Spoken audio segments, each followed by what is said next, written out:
but some teams find ways to lose games that cannot figure out how to get over the hump and get a winning play. And the Chiefs just simply they have whatever it is that more times than not, way more times than not, that they will come through and those plays will be made by a member of the Chiefs. And whether it is helped by another team, whether it is inflicted by the Chiefs that seems like it was helped by the other team.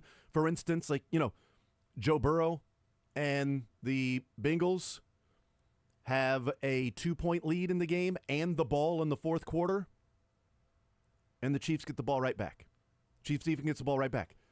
Bengals offense goes down and puts a field goal on the board, takes more time off the clock. That's game. Yeah. But they didn't. But you credit the Chiefs defense, too, because they went out there and did what they had to do.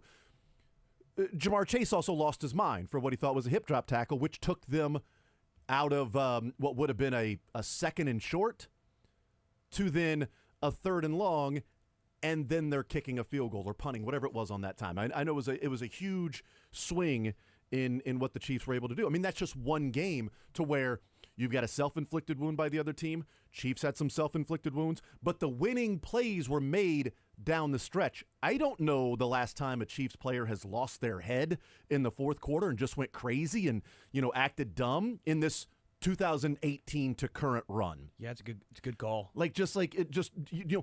Forgetting about the team and making it about themselves, right? I don't know when that has happened before. Kelsey getting into it with Reed. That was early. But that was early in the game. That was like the first or second drive of the game in the Super Bowl, and then Mahomes after the game with Josh Allen. Yep. Those are the only two times I could think of when a Chiefs player really lost their head. Just went crazy.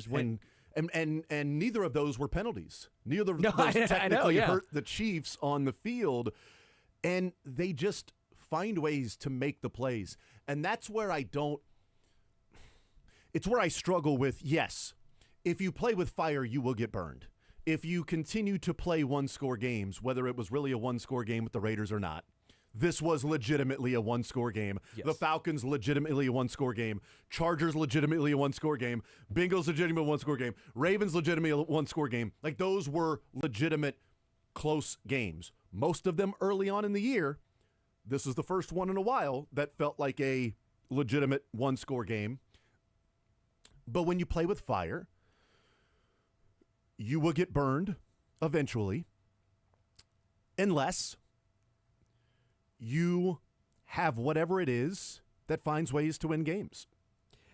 I'm just so impressed with the consistency of the Chiefs, because we've talked about the sustainability and the fraud level, which at this point I don't know how the national media most is who I'm really taking a call at, but they've won back-to-back Super Bowls in the last year and a half.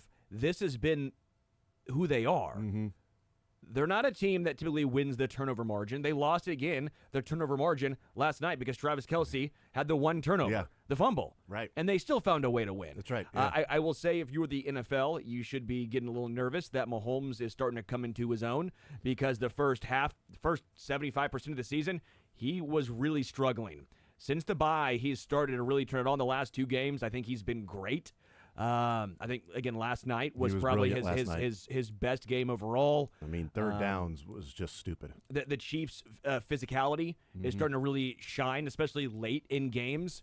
Early on, they struggled to run the football, but late they really turn it on, and then Kareem Hunt just finds ways to grind out. So there's no longer the case of, well, if they just have a couple incompletions, you'll get the ball back. No, it's probably three rushes, and Kareem's going to pick up the first down. He might only get 11, but it's still going to be a first down. Travis Kelce, since the bye, has started to really come on. And then, of course, the obvious one, DeAndre Hopkins. The addition of him. I mean, 3 plays, the 2 touchdown catches in the red zone, which has really opened things up for the KC offense in the red zone. But also just that catch. When was the last time you saw Mahomes throw a ball like that? Now, I understand the situation where it would have been a long field goal, maybe out of field goal range, so if it gets intercepted, it's okay. But when was the last time you really saw Mahomes throw a ball with 3 defenders around and 1 Chiefs receiver? You know, it's so crazy, and I'm laughing and smiling here, because when you said, when is the last time you saw Mahomes throw, and part of my mind knew the play you were going to, the 3rd and 8, that was the 35-yard catch or whatever. That 2 plays later, it's on third down as the DeAndre. Those were those 2 third downs on that drive. Those were the last 2 third downs on the drive. The 3rd and 8, long pass to DeAndre Hopkins. The 3rd and goal, touchdown to DeAndre Hopkins. Back-to-back third downs that Hopkins came through. I knew that was I thought that's the play you were going to. But when you say, when's the last time you saw Mahomes throw? Blank. My first thought last night was just an easy, quick slant for 5 yards and a touchdown. Yeah. They tried it with Juju, but he was so heavily covered that he couldn't make the play.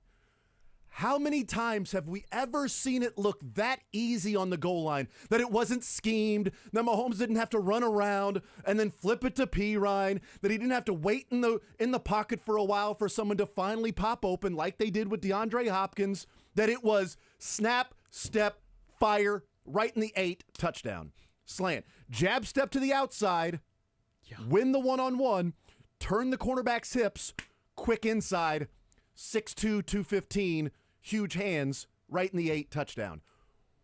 When's the last time we've seen the Chiefs make it look that easy on a 3rd and goal? That it wasn't fake the pitch to Kelsey and we're going to, play action here. Mahomes is going to keep it behind his back. He's going to punt it to himself. Then he's going to wipe it off with a towel. Then he's going to hand it to Creed. And then Creed Humphrey's going to juggle with it and then toss it back to Mahomes. And then Mahomes is, that was so close to a touchdown. Kick the field goal on 4th down and goal from the 5-yard line.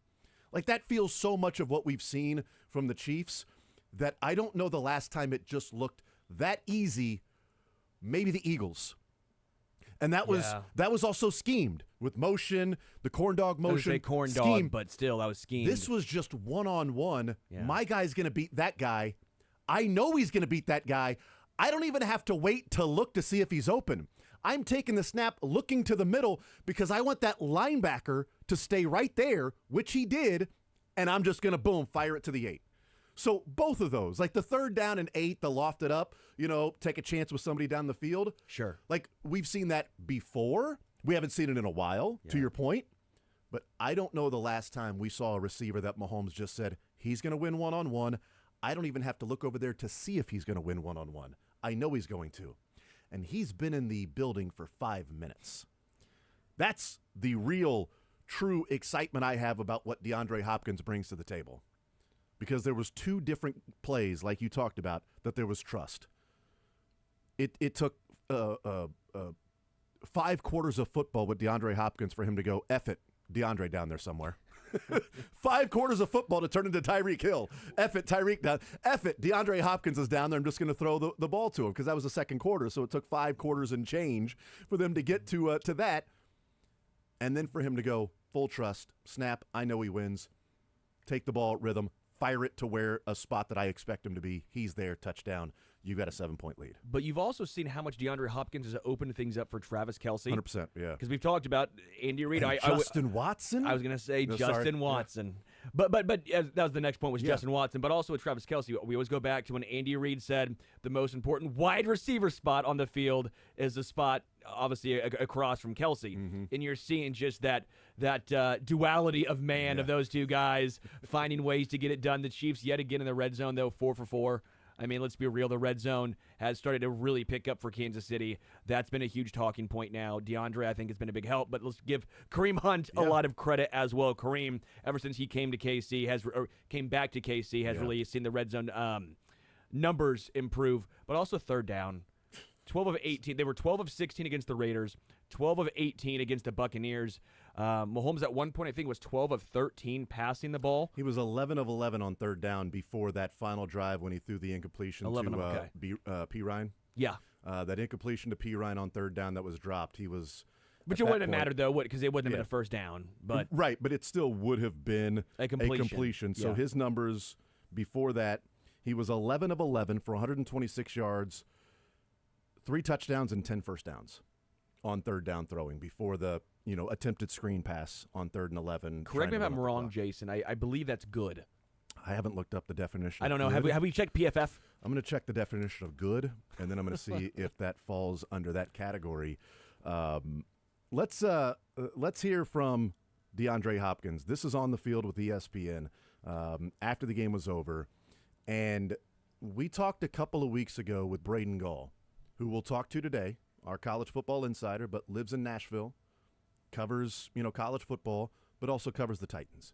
And he's covered DeAndre Hopkins the last couple of years and said, he's as good of a player, but as appreciative of him as a person and how he goes about his business, and saying you'll enjoy covering him because he's real, right? It's just what you see is what you get, who he is and what he brings to the table and how he works, how he interacts with people. That's just simply who he is. And people in Nashville absolutely loved DeAndre Hopkins.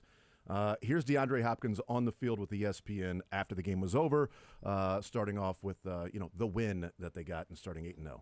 Responsible for 2 touchdowns today. How would you describe what this night was like for you? Honestly, words can't describe it. Been patient. This is a dream come true to get my first win in a stadium like this, on a team like this. Just got to keep building the momentum. You had more time this week before the game to get ready. What do you think allowed for your involvement in this offense tonight? The way these coaches help you prepare day in and day out.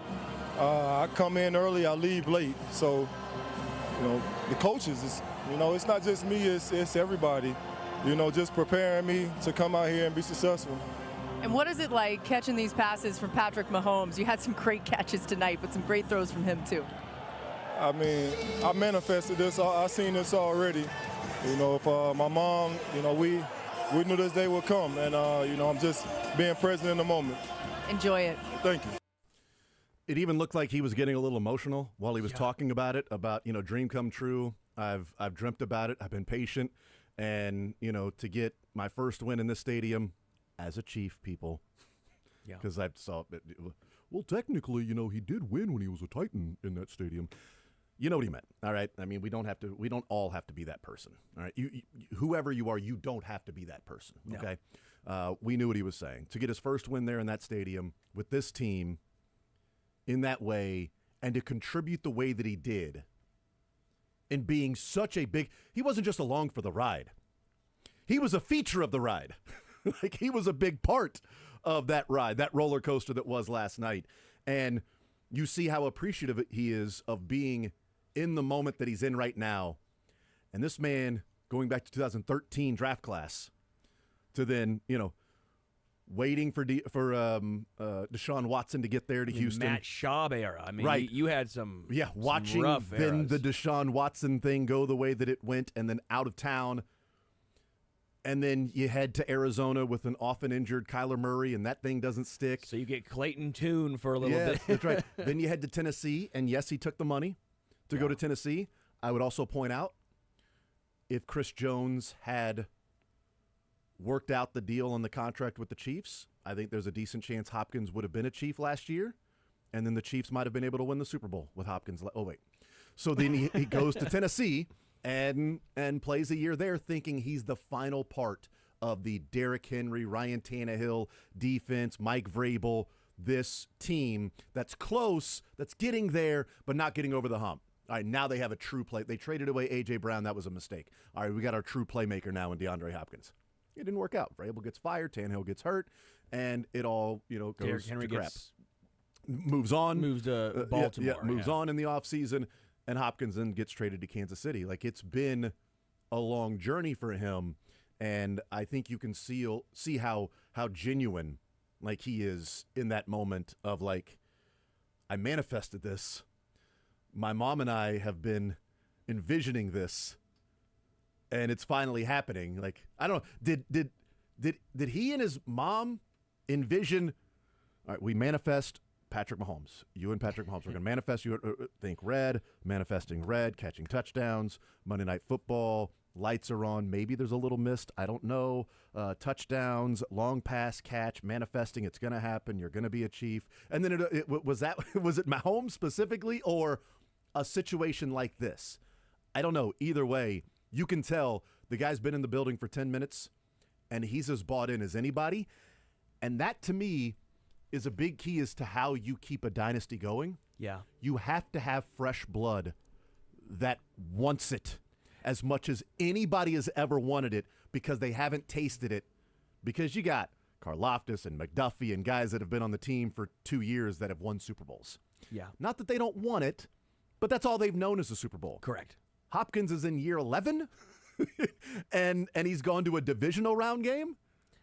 And you're right, with the fresh blood, new blood, it doesn't have to be a rookie. I think that can be a common misconception. A young guy, no, it can be a veteran who's not done that yet, or a guy who's Terrell Suggs, who had been a long time since it's happened, Melvin Ingram. Like, it can be those veterans who it's either been a long time or they've never been there. Yeah. D-Hop wants it, you can tell, more than almost anyone. That post-game speech was phenomenal. By the way, did I say Tennessee with Hopkins winning in Kansas? I meant Houston. With that game, Houston, the game where Houston came back in the end, the long pass to Tyreek Hill made that jump catch and fight. But you get it. With Houston that day. But for whatever reason, I was thinking Titans in my mind in that game, but it was Houston. But going from Will Levis and Mason Rudolph to Patrick Mahomes has a grown man crying on the field. I mean, that just, I feel you, D-Hop. I feel you. We went from what we went through in the 2000 aughts to then Alex Smith to then Mahomes. Like, we've seen. We get it, D-Hop. We're with you, baby. We know what that's like, man.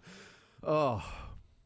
And I'm glad I was able to bring my heart back up to where it belongs in my chest after it sank into my stomach when Mahomes limped to the sideline and then laid down, and then they showed the replay. Not any part of that replay did I think ankle. I wasn't looking at the ankle. I was only looking at the knee. I was looking at the knee and the way the hip sort of buckled too, and I'm like, maybe it's like a hip pointer, maybe it's. I saw Mahomes when he sat up, and he was sort of annoyed, and then you could read his lips and go, "I'm fine," and I'm like, "Okay, cool." He's good. He's good. I know. He's good. I'm fine. Looked a lot like I'm done. Yeah, I'm fine. And I thought, okay, Carson Wentz, baby, it's full circle. I thought Carson Wentz. No. Hear me out. I'm not going to hear any of this. I refuse to hear this. If Mahomes was done, all of a sudden Carson Wentz comes in for the MVP player. That was basically Carson that season. He's Joe Flacco now. He's now Nick Foles. Nick Foles, that's right. He's now Nick. It's full circle. Could have been with him and Andy. I'm just saying, it would have been a great storyline, but I'm very, very thrilled. I'm way happier. Way happier. Yeah. Mahomes is okay. So when he said, like, I'm fine, he looked annoyed and frustrated, right? And I'm like, okay. Then he got up and he wasn't putting pressure on it, and they were helping him off the field, and I'm like, okay, well, that sucks, because I'm fine is like maybe you're in your mind telling you, I'm fine, I'm good. Nope, this is not what happened. I'm fine. And then all of a sudden you're like, oh, bleep, I'm not. When they showed like the slow motion, he drops his head and shook it as they were helping him off the field. Like as he was putting his arms around the two trainers, he shook his head and like hung his head. That's why I was like, oh my goodness, this is bad. This is everybody's nightmare. So everybody's nightmare is watching this happen. We watched it against the Denver Broncos in 2019. Yeah. And he only missed a couple of games. And then, we had our fears in Jacksonville or against Jacksonville when he had to go back and get x-rays of like, what's this going to say? Because if there's a fracture, he's done. And the Chiefs are done. So what's this going to say? Oh, he's running back on. He's fine. Okay, thank God. Then we see him go into the tent, and I'm like, well. And he comes out and is like, hold on. Dude, he's Gumby. His body is Gumby. It makes odd, no man. sense. Odd. It's incredible. Yeah. I mean, just the flexibility. Bobby Strobe, I mean, how much credit does he need to get for this? I mean, seriously, I mean, this is just such almost any other quarterback that we've seen take some of the hits, the injuries that Mahomes have had, and they're out weeks, months, and Patrick's like, yeah, I might miss a play. Yeah. I might miss a game. Mm-hmm. We'll take a timeout. We'll come back. We'll continue rolling. I do want to talk about to go for two or not to go for two. Okay, Shakespeare. That is the question, whether 'tis nobly to lose in was it nobler to lose in overtime. to sleep, to dream, that dream of dreams of beating the Chiefs. Now even that's a book I won't read. What dreams may come. Not beating the Chiefs. That's not a dream that the Tampa Bay Buccaneers are going to realize this year. We'll take a timeout. We'll come back. More Zone next.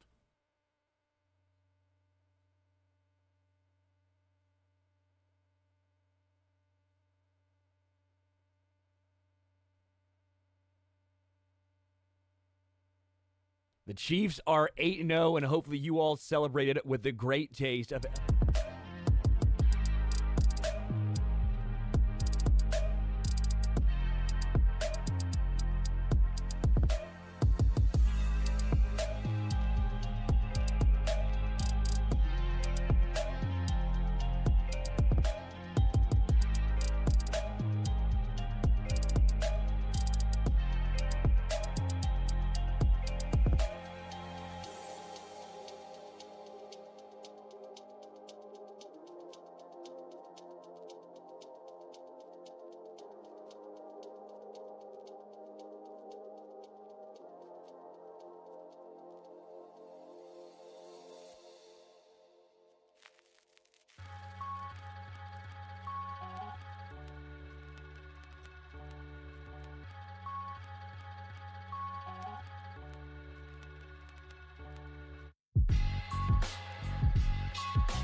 About finding ways to win and playing off each other at times, that the defense has won some games for them this year.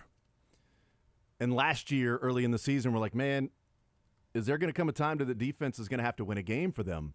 And then they did it a lot last year, and they've done it a number of times this year. But this was an off game for the Chiefs defense. It was an off game in which they gave up 24 points. That was an off game for the Chiefs. Well, defense? And again, I know the Buccaneers had some injuries at wide receiver. We talked about it, and that was a huge storyline nationally. Was what happens if the Chiefs defense struggles? What happens if they're not this nails elite defense?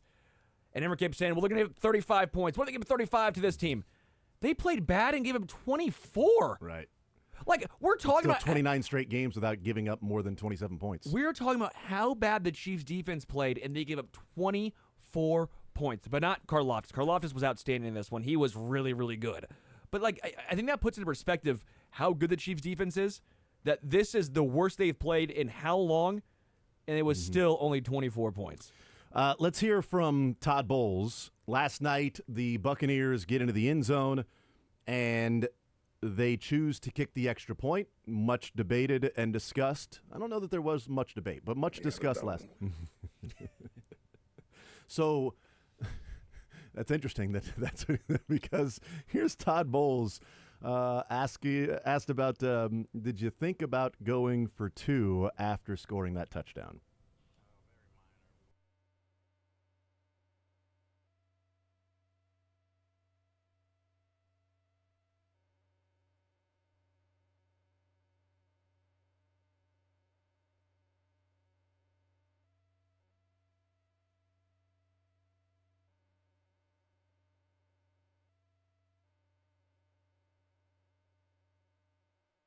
I mean, it could have, but yes, there's a lot of plays that are made in the course of the game, and they could have gone for two and not got it. And then, the Chiefs end up winning by one in not overtime, right? Sure. I mean, they could have won 24-23 at that point. And then it would have been, I don't know that there would have been a lot of people questioning Todd Bowles going for two at that particular time. I think they should have gone for two, but after hearing that, I gave Todd Bowles and the Buccaneers way too much credit. I thought maybe the conditions. Well, you had the Chiefs defense on their feet, on their heels. I mean, what is it? When would you go for two? What would it be needed on a road game for you to go for two? They got a dog. Okay, so not the conditions. Not the conditions they were in. They would not do that. The conditions his condition was in. Great song. Thank you. Go ahead. Now it's stuck in my head. Great. The reason why I was thinking I was going to give Todd Bowles and the Buccaneers some credit, I thought, okay, they go for two. They go up one. The Chiefs play that final drive where they have 3 timeouts left completely different than the way they did. Because if it's a tie game, what you're doing is let's try and score a field goal, but also let's not make a mistake. You're kind of in that 50-50 mode. If you're down one, you're all in. Yeah. You are going for a field goal because Todd Bowles called a timeout way too early and gave the Chiefs too much time. So I thought, okay, I understand maybe you could go for the extra point because then the Chiefs play that differently, and they'll almost try and acquiesce and send it into overtime. Where if you get the coin going your way, well, now you don't have to face them on 4 downs. Correct. If you force over it, or they if had you to just get tie 30 it up. yards. Yeah, it was 3rd and 1. It was 4th and 1. Yeah. If they were down by 1, they would have gone for it on 4th and 1. I think they played it completely differently, just even the entire drive. Yeah. But the point remains. So I thought, okay, well, Todd Bowles is saying, let's hopefully they don't go too aggressive, needing only about 30, 35 yards for a field goal to win it. Let's see if we can go and send it into overtime if the Chiefs kind of play more conservatively. So I was giving Bowles credit, and it sounds like that didn't even cross his mind. Maybe I should be a head coach, is what I gathered from that. Very minor. And I would say my son is a minor, and I think he would have made the right decision to go for 2. So whichever minor he was talking to, maybe it was M-I-N-E-R, maybe it was somebody who's very minor. This guy's been in a mine his whole life, very minor.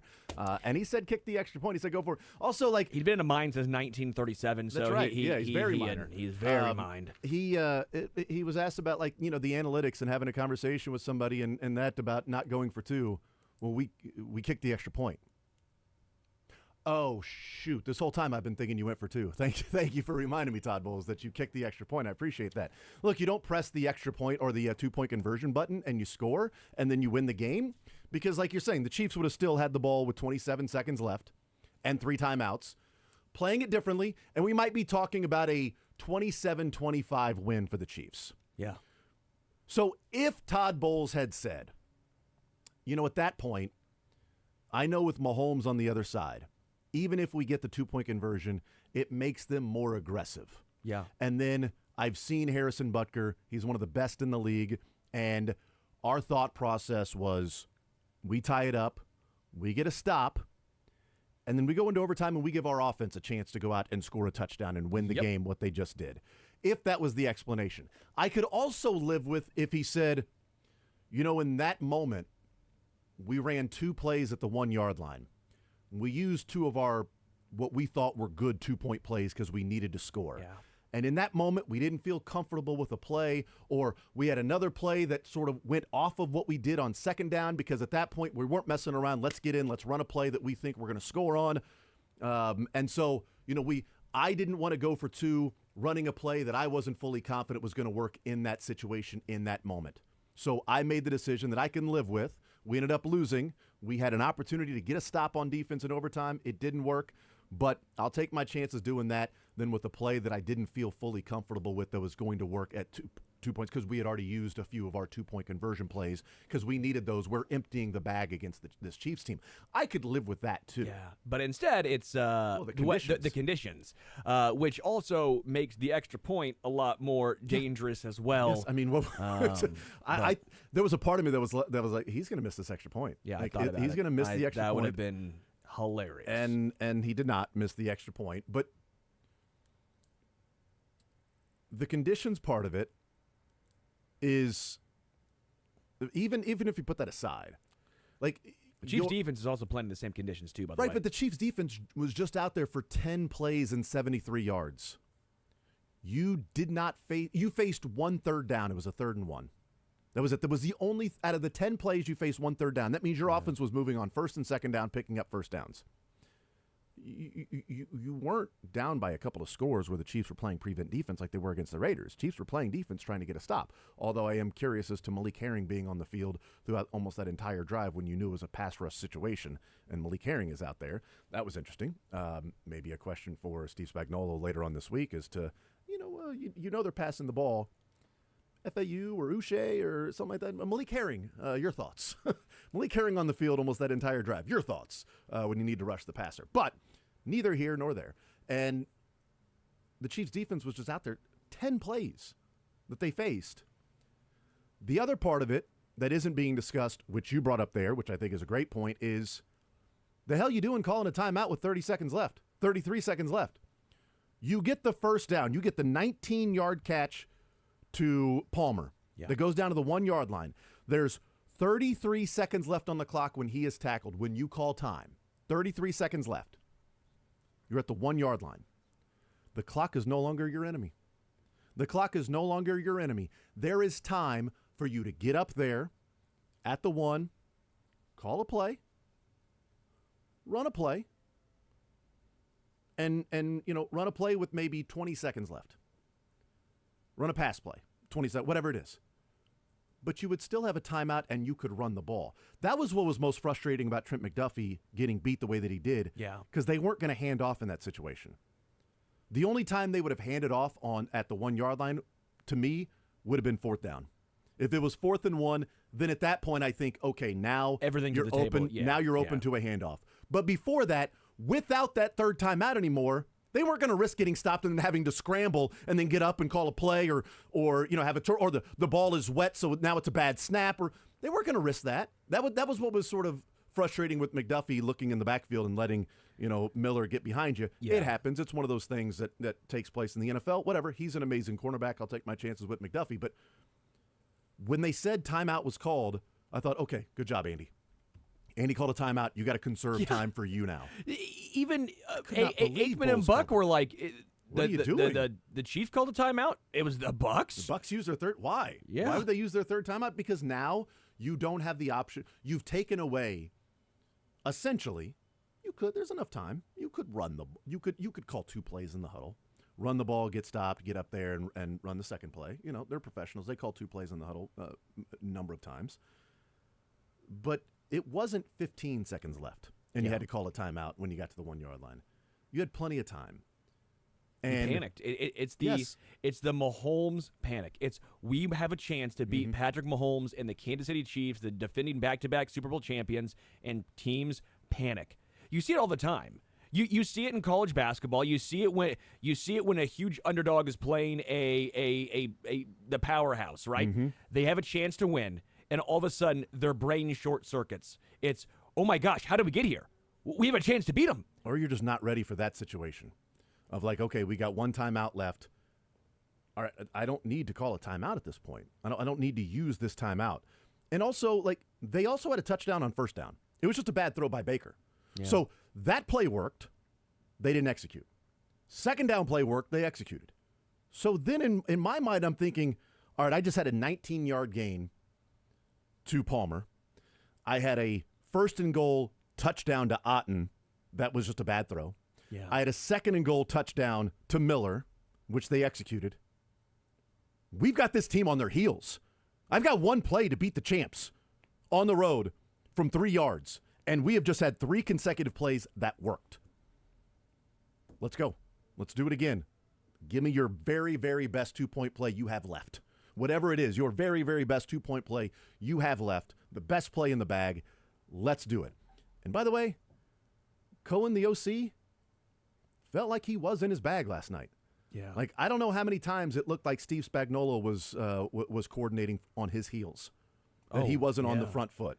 It was the first time this year for sure that I think he got, I don't want to say out-coached, but I guess out-coached. Yeah, I think he did. Like with the weapons that were missing for the Bucks. The Buccaneers are not rolling over. They put up 26 against the Falcons. They were in that Falcons game the entire time. They had some answers, and late in the game, they get that touchdown and go down the field, and I thought I was impressed. I thought Cohen did a really good job, and in that moment, you're like, all right, do you take your chances of not getting the ball back? I was very impressed with the Buccaneers, with Cade Otton, some of the catches he came down with. Yeah. Also, the no gloves is such a power move. Yeah. Such a great look, just the taped fingers. Yeah, and I appreciate the last drive by Baker Mayfield, making sure the guy I was playing got the win in fantasy, and then they still lose the game. So, to hell with you guys. It would have been worse if that would have happened and then the Chiefs lost, obviously. Well. And the huge parlay that I hit last night wouldn't have gone through. It could have been a terrible night. At least you didn't have to get last in fantasy football and have to wake up. You chugged that beer this morning? Oh, I sure did, robe and all.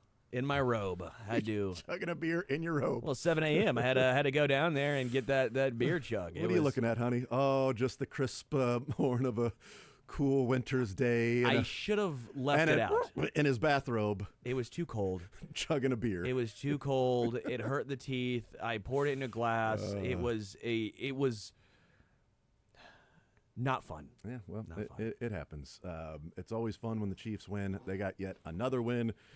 Trade deadline going on. We are 3 hours away and change from the trade deadline. 4 hours away, I should say, and change from the trade deadline for the Kansas City Chiefs and the rest of the NFL. There have been a couple of trades today. We can talk about those. Adam Teicher joins us at 11 o'clock. Braden Gall at noon. More Zone next.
today.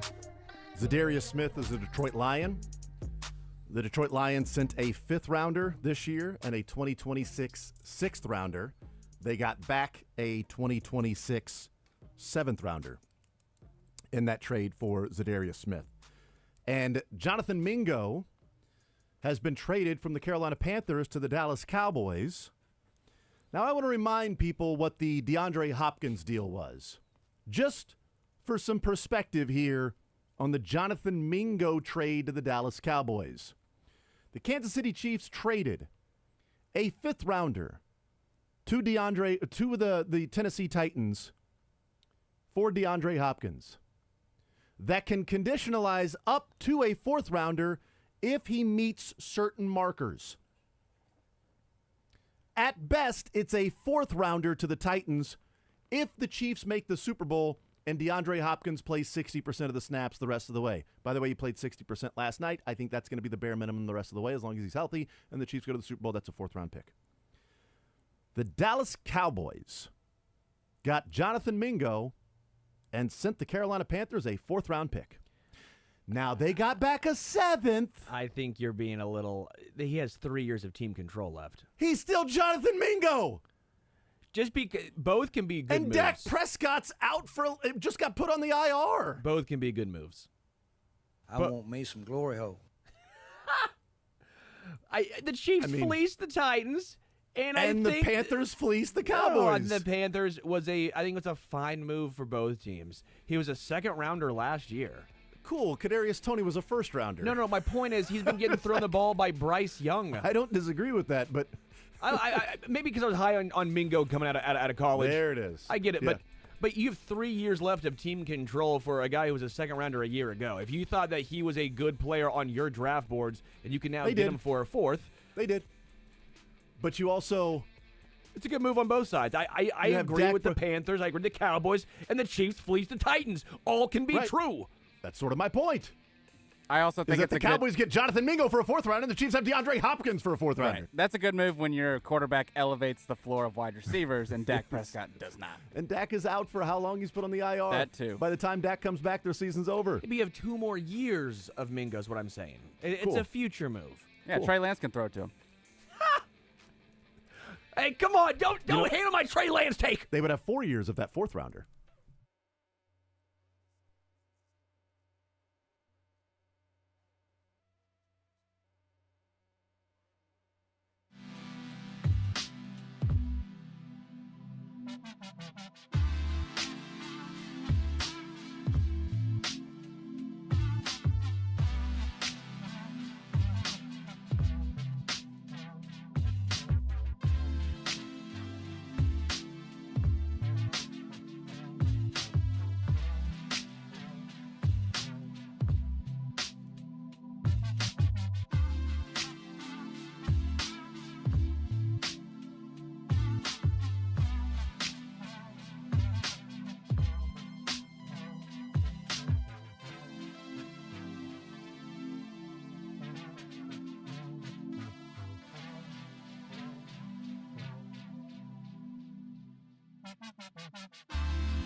Doing just fine. I'm doing just fine. No more Monday Night Football games for the Chiefs the rest of the way, unless one gets flexed in, but we'll see if that happens. But the Chiefs take care of business. They get the win. It was rainy and soggy and wet, and they win the game in overtime. What's your takeaway and reaction to the Chiefs knocking off the Bucs?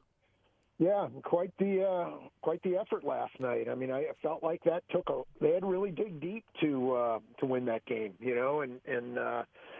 So in the long term, I think that's going to be good for them, having a moment like that last night where they really had to do a lot of things well in the fourth quarter, particularly on offense, to win the game. And, but in the short term, I wonder. It just looked like they had to use a lot of energy. And on the short week, I wonder what this is going to look like on Sunday against the Broncos. But for now, I think it's quite the accomplishment to win that game. It's something I think we may be talking about as the season goes along and as the weeks accumulate, because, Adam, I do wonder, they win these games and, you get battle tested, right? I mean, you're in the playoffs. This team has won close games. They won a one-score game against Buffalo. They won a one-score game against Baltimore. They won in overtime against San Francisco. They've been doing that this year as well against Baltimore and Cincinnati and Atlanta and the Chargers. And then this game, Raiders I'm not going to include, even though that was a one-score game. That was a different one-score game. But this game where they, had to win in overtime, what's that level and that weight scale, Adam, between battle-tested, so when you face that in the playoffs, you've been there, done that, versus the accumulation that drains you throughout the season of being in these fourth quarter games and having to play perfect football and make the plays at the right time and not ever have sort of a, hey, Patrick, why don't you come over the sideline and let Carson Wentz wrap up the rest of this game? Yeah, no, I think the draining part that you talk about, that's a short-term thing, and maybe that affects them Sunday against the Broncos. I don't know, but I think the more you get into these situations and the more you succeed in them, you just from hearing people talk about them over the years.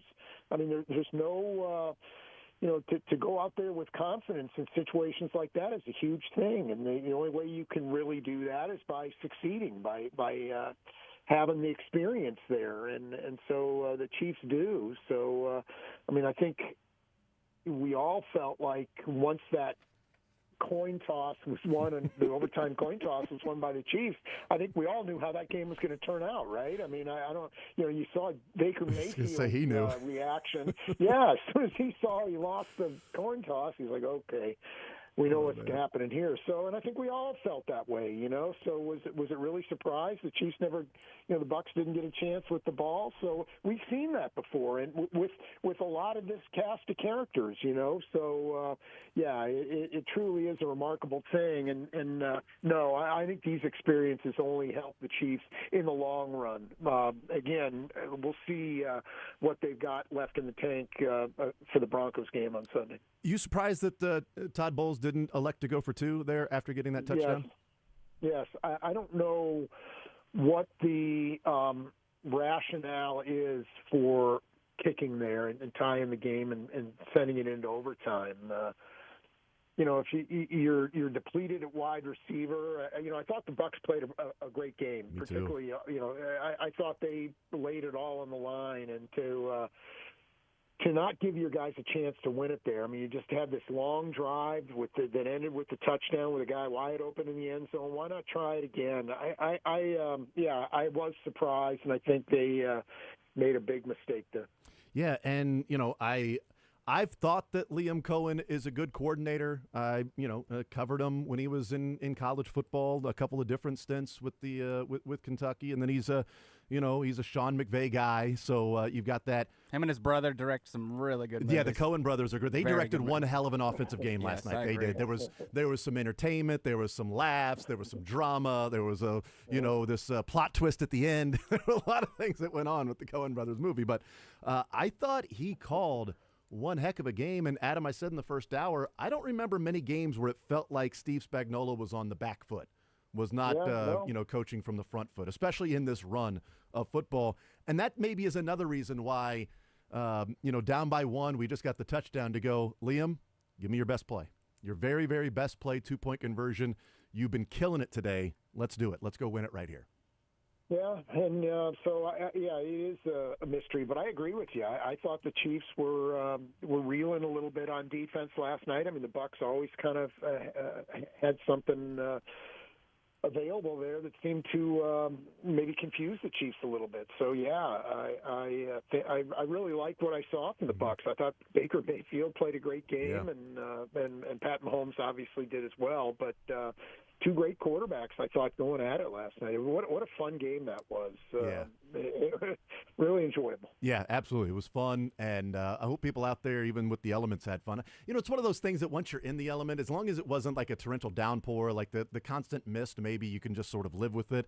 You know, the downpour and the rain, and might be miserable. But, you know, once you're in the elements outside of the Dolphins game, where I don't know that you ever get used to those elements, but, you know, that could be fun as well. Like I said, like last night, like, it wasn't the prettiest game. And I'm like, well, you know what?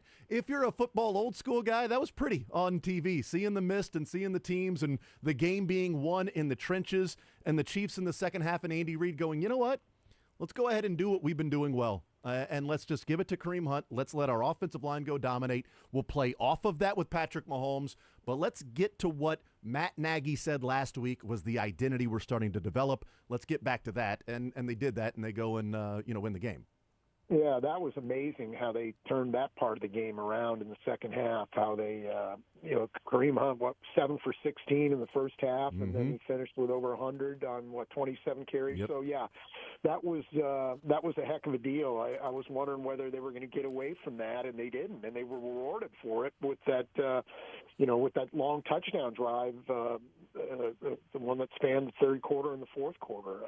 That was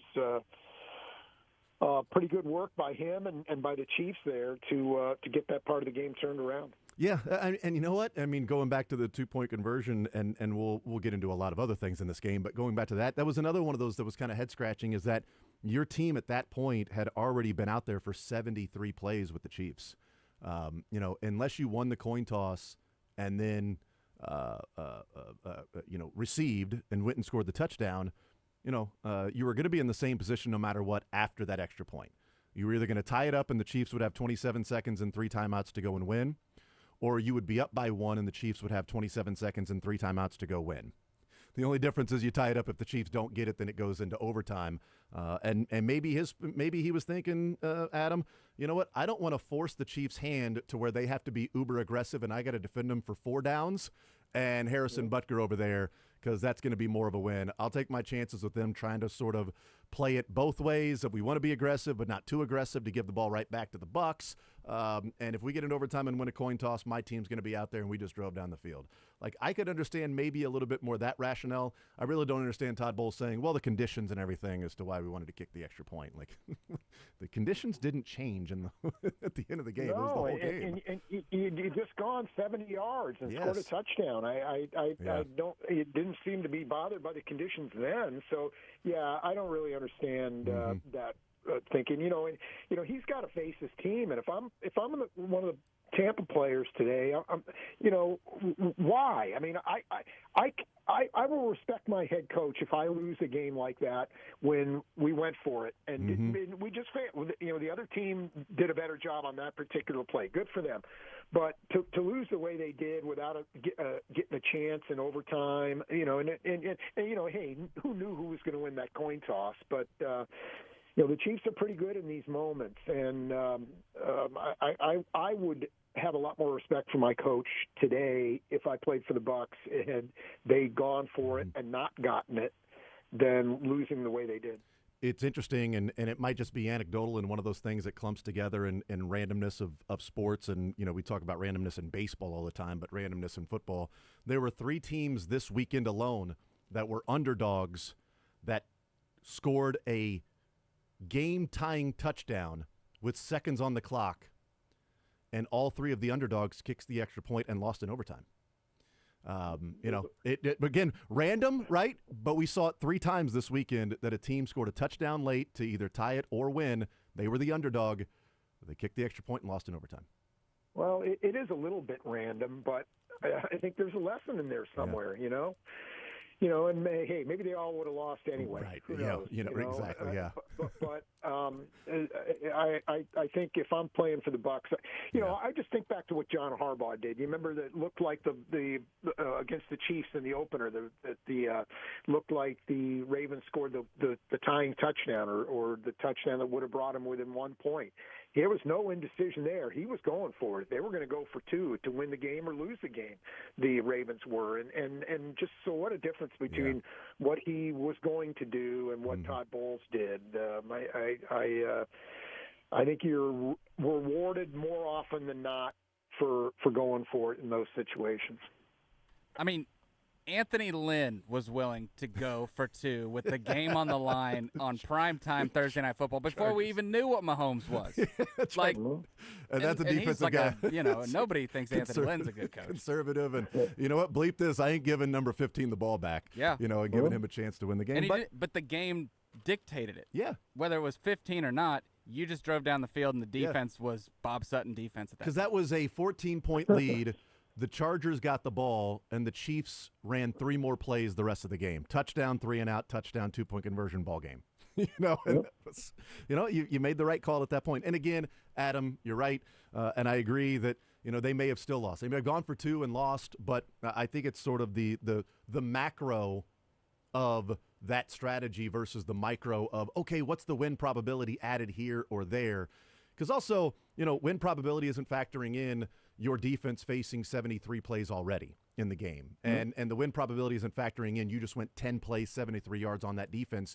And your previous 3 plays was a 19-yard catch down to the 1-yard line, a play at the 1-yard line that was open and a touchdown if Baker Mayfield just hits him, and then the other play was a touchdown. So you ran 3 plays that were pretty effective and pretty easy.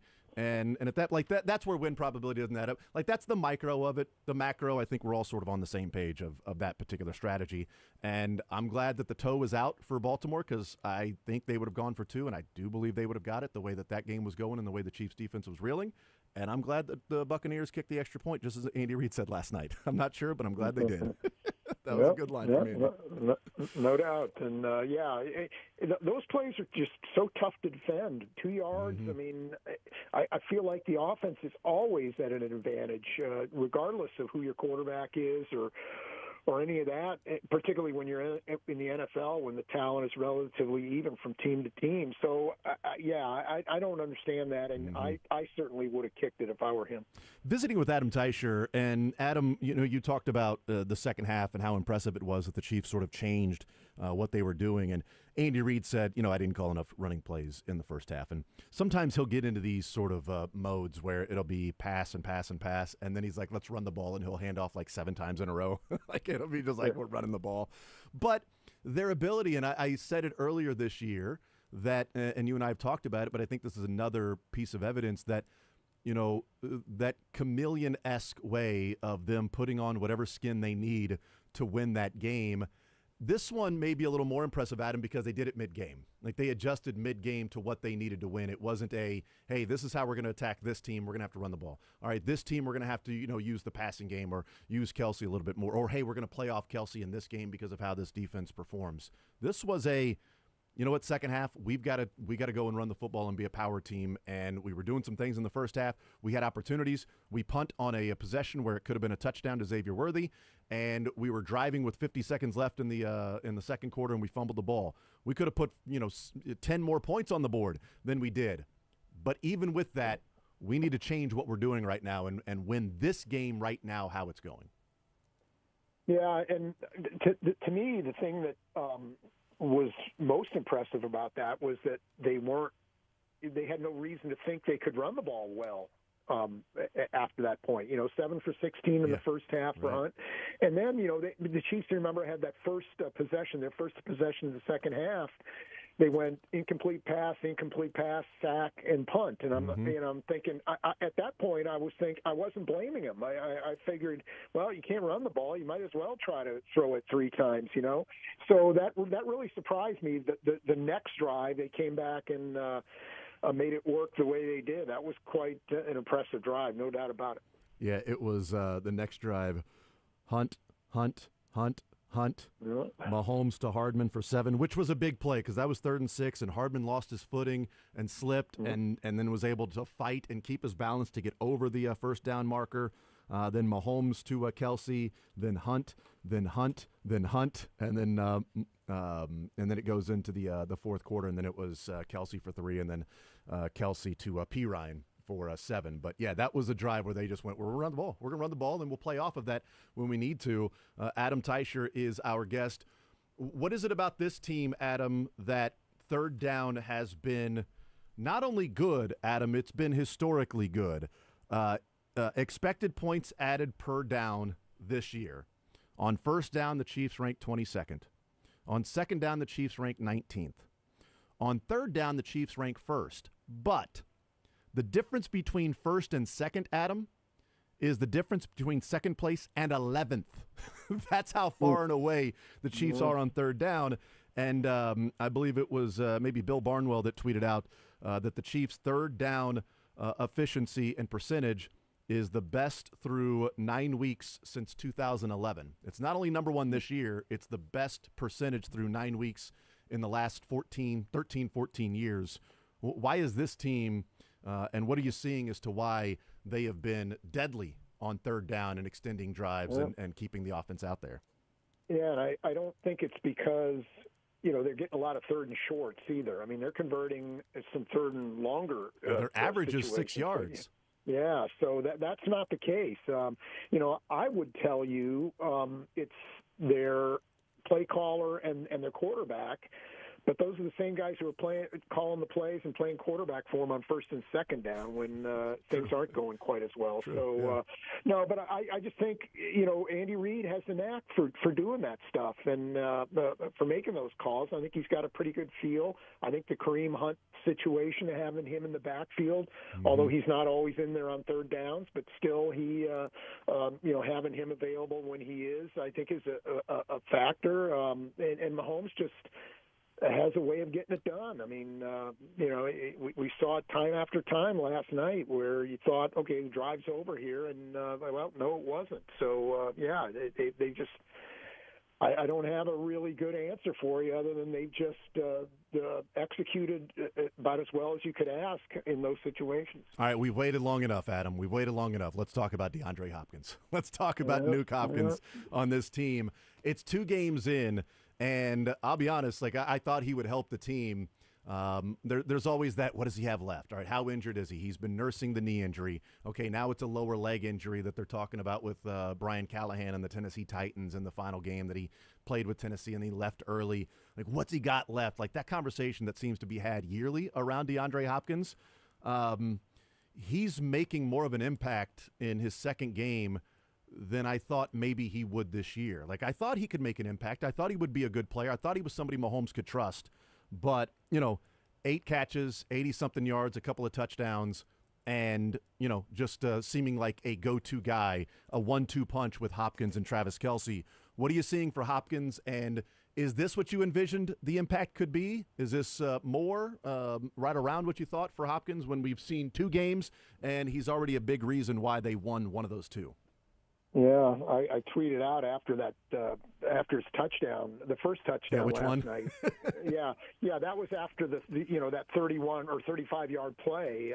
I tweeted out, hey, the trade has already paid for itself, and in this game, and then maybe it paid for itself on that drive, with that catch he made in traffic to set up the touchdown. So, and then he went on to, obviously score that touchdown later. So. To answer your question, yeah, I think it is maybe more when they initially made the trade. I thought he was maybe going to be more of a piece than a feature. Yes. But then after talking to some people with the Chiefs and seeing how things were after he got here, I changed my mind, and I thought. Serena and I talked about this yesterday. I thought it was going to be a big game for. DeAndre Hopkins going into the game. Where else is it going to come from? I certainly didn't expect 14 completions to Travis Kelce, but if it's not going to be those 2 guys, where is it going to come from? I think he has to be a part of this. Maybe when Juju Smith-Schuster comes back, maybe they don't have to ask as much from him, but look at what else they've got out there. I mean, Justin Watson is a nice complementary piece. I'll take him as a third or fourth guy. That's fine. And McCole Hardman, the same thing. Xavier Worthy is a rookie, and it's easy to forget he's a first-round draft pick, but he's 21 years old, and he's still learning what he's doing out there. And we saw that from him last night. I mean, that was a big mistake he made, not making sure where his feet were last night on that one play. So where is it going to come from? Until the reinforcements arrive, whether that's Juju Smith-Schuster or Hollywood Brown coming back or whatever, he's going to have to be a big part of this. And I can't see them succeeding or getting where they want to go without him having some kind of impact. Maybe not quite what it doesn't have to always be like it was last night, but he's going to have to play well, I think, for the Chiefs to get what they want out of this season. Is it appropriate, Adam? Is it out of line? Is it overstepping if I were to send an invoice to Xavier Worthy, since I had him as the first touchdown scorer last night, and a decent amount of money would have came my way if he had just kept his feet in bounds? Is that over the line if I, like he was, if I send him an invoice for the money that would be in my bank account right now? Yeah. Maybe that's the line you ought to use with him. Is that, you went over this might be over the line, but so were you. So are you. All right. I mean, that's the highs and lows of why people say, you know what, I'm not going to gamble. It's because that ball's in the air, he's wide open, and I'm like, oh hell yeah, nailed it. If you keep it up though, you're gonna win one that way sometime. That's exactly right. Adam Teicher is our guest. You know what? One last one on the DeAndre Hopkins part, and then we'll get into Mahomes and what this team looks like the rest of the way. But Justin Watson was asked last night in the locker room. Now, he was asked this, so it wasn't where Justin Watson presented this, out of nowhere. But it was, hey, is this as open as you can remember being in a while? And why is that, if that's the case? And he said, yeah, I mean, this is as open, people around me, not really there. It's like, we were able to read the defense and what they were doing, and it created some seams. And, there's focus on Hopkins and Kelsey and what they're doing. Justin Watson is a nice piece, but I do wonder if, moving forward, it doesn't have to be Justin Watson every game. It could be Noah Gray one game. It could be McCole Hardman. It could be Xavier Worthy. But what Hopkins now brings to the table is the replacement for what Rashee Rice was doing, which was offering attention from the other team with Rashee Rice and Travis Kelce, allowing others to be a little more open. That now with DeAndre Hopkins, what he's doing, you're going to have to pay attention to DeAndre Hopkins. And you clearly have to pay attention to Travis Kelce because, newsflash, Adam, he's not washed, apparently. he's not a scrub anymore. And I wonder if a guy like Justin Watson, who was as wide open on all of those throws as I've seen, that's just, that's the fallout's a benefit. He's the beneficiary of those guys in the defense having to pay attention to 87 and 8. Yeah, I think you're going to see that, and I think you'll see it when Juju comes back. Yeah. He'll be the beneficiary of that, and it's going to be interesting to see how teams defend the Chiefs going forward here. But and you still have to account for Xavier Worthy because of his speed. So it's going to be interesting to see how opponents defend the Chiefs and how they account for all this. But I still think that it's going to at least until Juju comes back. It's going to, for instance, maybe on Sunday against the Broncos. I don't know whether Juju's going to play or not, but you're going to need another big game from Hopkins then too. Absolutely. Adam Teicher is our guest. On the other side of the break, we'll continue with Adam, and we'll talk about the collective Chiefs fans having to give their heart a life preserver after it sank when Mahomes was laying on the sideline. Luckily, we know it's just an ankle injury, but we'll talk about that and what this team does the rest of the way. How much more clear is the number 1 seed at this point with the win against the Bucs? We'll do that on the other side of the break. More Zone right after this with Adam Teicher. He is presented by Twin Peaks. We continue on Sports Radio 810 WHB.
up at noon, some college football conversation with Braden Gall.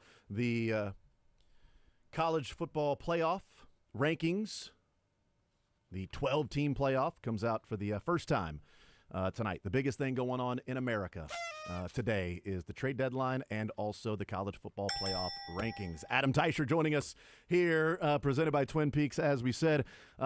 Adam, what was going through your mind when Mahomes was on the ground, and then Mahomes got up and looked like he was shaking his head, and then was being helped off the field, not putting much pressure on that what was left leg? What was going through your mind at that time? Yeah, probably what every Chiefs fan was thinking. Well, here goes the Super Bowl. That's.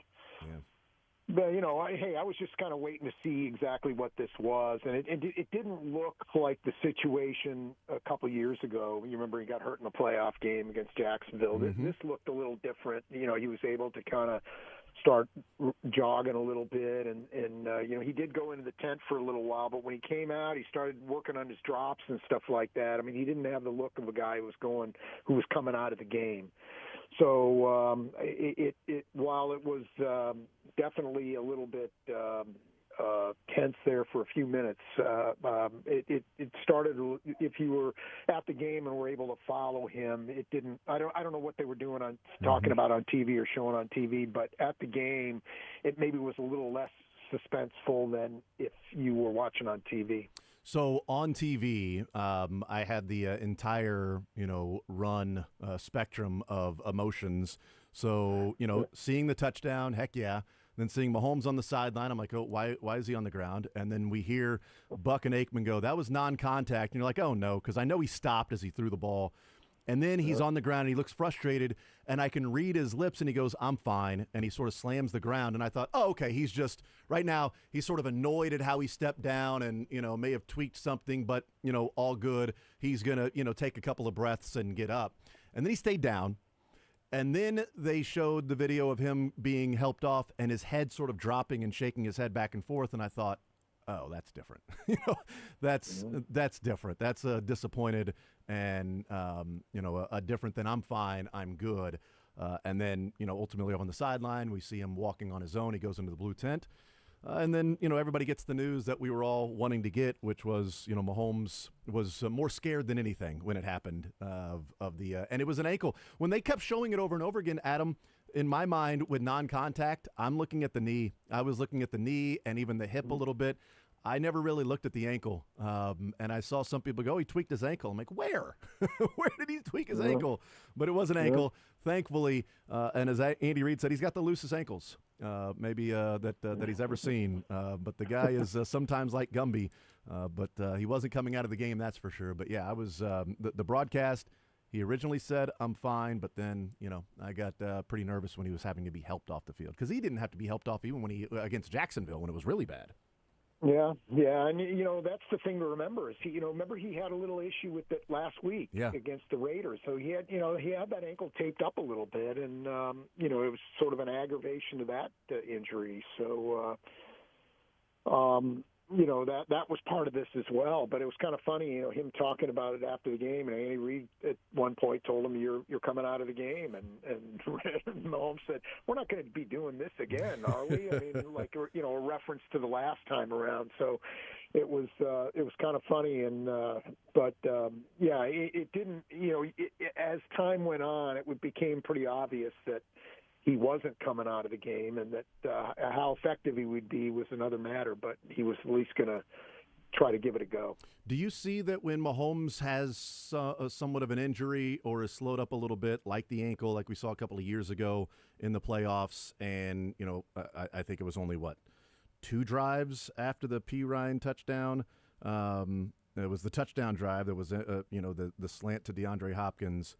Then they had the drive where they tried to kill the clock, and it was just the one pass to P. Ryan on the screen pass, and then trying to get the field goal at the end of the game, and then, of course, the overtime one. But he said that it almost helps him calm down, that he knows he can't move as much or run.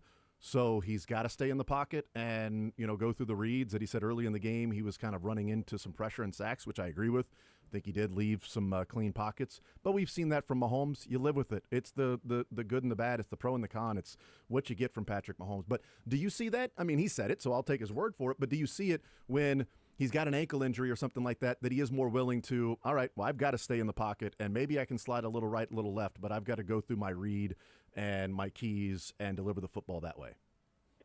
Well, I don't, because we've seen him, with that ankle injury, make some pretty big runs. You remember the fourth down run in the Super Bowl with the bad ankle a couple years ago. I mean, so the one against the Bengals and right before in the championship game. Yeah. Yes. So he's done these things before. So. The mobility, I think, and the ability to move around and run when necessary is a big part of his game. And, we didn't see him really limited in that regard too much the last time around. So, I don't know. It's going to be interesting to see. I mean, I'm pretty confident that he's going to, be dealing with this for a little while. It's not going to go away in time for Sunday's game, that's for sure. So, we'll see, but I feel like he's an effective player regardless of what his ankles are feeling like, Visiting with Adam Teicher from ESPN. All right, Adam, they're 8-0 right now. They get ready for the Denver Broncos this weekend, not including including the Denver Broncos because they've got, 9 games remaining. But as they sit here with a 2-game lead over Buffalo, they still head to Buffalo, so that, could be the 1 seed could be wrapped up on November 17th. But 6-3, let's say the Chiefs go 6-3 the rest of the way, which includes Carolina and Vegas. So if they beat both of those teams, that would mean that they would need to go 4-3 against Denver, Buffalo, the Chargers at home, Cleveland on the road, Houston at home, and then at Pittsburgh and at Denver. Is 6-3 good enough to get it done with the 1 seed? Even if they lose to Buffalo, because that would mean Buffalo could only lose 1 more game the rest of the way. Buffalo could not have 2 losses the entire season to take advantage of that tiebreaker if the Chiefs go 6-3. Is 6-3 of these 9 games good enough to get the 1 seed for the Chiefs? Well, if they beat the Bills, definitely. But if they're assuming they lose that game, probably. I mean, the Bills would have to go what 7-2, no, and 1, 6-2. Yeah, they can only have 1 more loss to take advantage of the tiebreaker. They can only have 3. If the Chiefs, that's right. So so they can only have 1 more loss. I don't think Buffalo's going to go, go 8-1 or whatever whatever it is. They got 9 games, would be 7-1, yeah.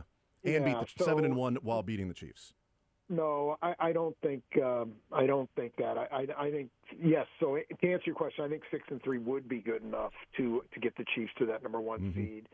And don't forget about the Steelers. They've only got 2 losses too, and they play the Chiefs as well. So I don't think we sit here and think the Steelers are going to go 7-1 down the stretch or whatever it is, but they're still a factor here as well. Yeah, they had the week off. They head to Washington this weekend. The problem with the Steelers is we kind of talked about this in the offseason of like how ridiculous their schedule is after the bye. Here are the Pittsburgh Steelers games the rest of the way, starting this weekend. At Washington, home to Baltimore, at Cleveland, at Cincinnati, home to Cleveland, at Philadelphia, at Baltimore, home to Kansas City, home to Cincinnati. That's the Steelers. So they would need to, if the Chiefs were to go 6-3 and lose to Pittsburgh, the Steelers would need to go 8-1 in those games, including beating the Chiefs, for the Steelers to be a part of this as well. If the Chiefs go 6-3. I don't think so. Yeah, that schedule is brutal for the Steelers the rest of the way. So we'll see. And the Chiefs, I mean, they've got winnable games. Carolina and Vegas, those should be wins. That means 4-3. They beat Denver this weekend, then you would say they need to go 3-3 against Buffalo, Cleveland, Pittsburgh, and Denver on the road, and then the Chargers and Houston at home. Can they find 3 wins, and they would go 6-3? But also, you wrote about it at ESPN with the power rankings of the biggest game remaining, and you wrote about it, and then the Buffalo Bills beat writer wrote about it, that November 17th game against the Bills. Legit, the number 1 seed could be done on November 17th in the AFC. Yeah, it's crazy. Yeah, and then at that point, if the Chiefs win that game, then they're looking at some additional bye weeks, in the form of the week 18 or maybe even week 17. So it's setting up really nicely. They've taken care of business to this point for sure. That's interesting that you mentioned week 17 because I hadn't thought about week 17. So last week I put out the just a tweet that said, if the Chiefs keep winning, it is a dilemma that Andy Reid may have to face, and that is, do you rest your players against the Broncos in week 18?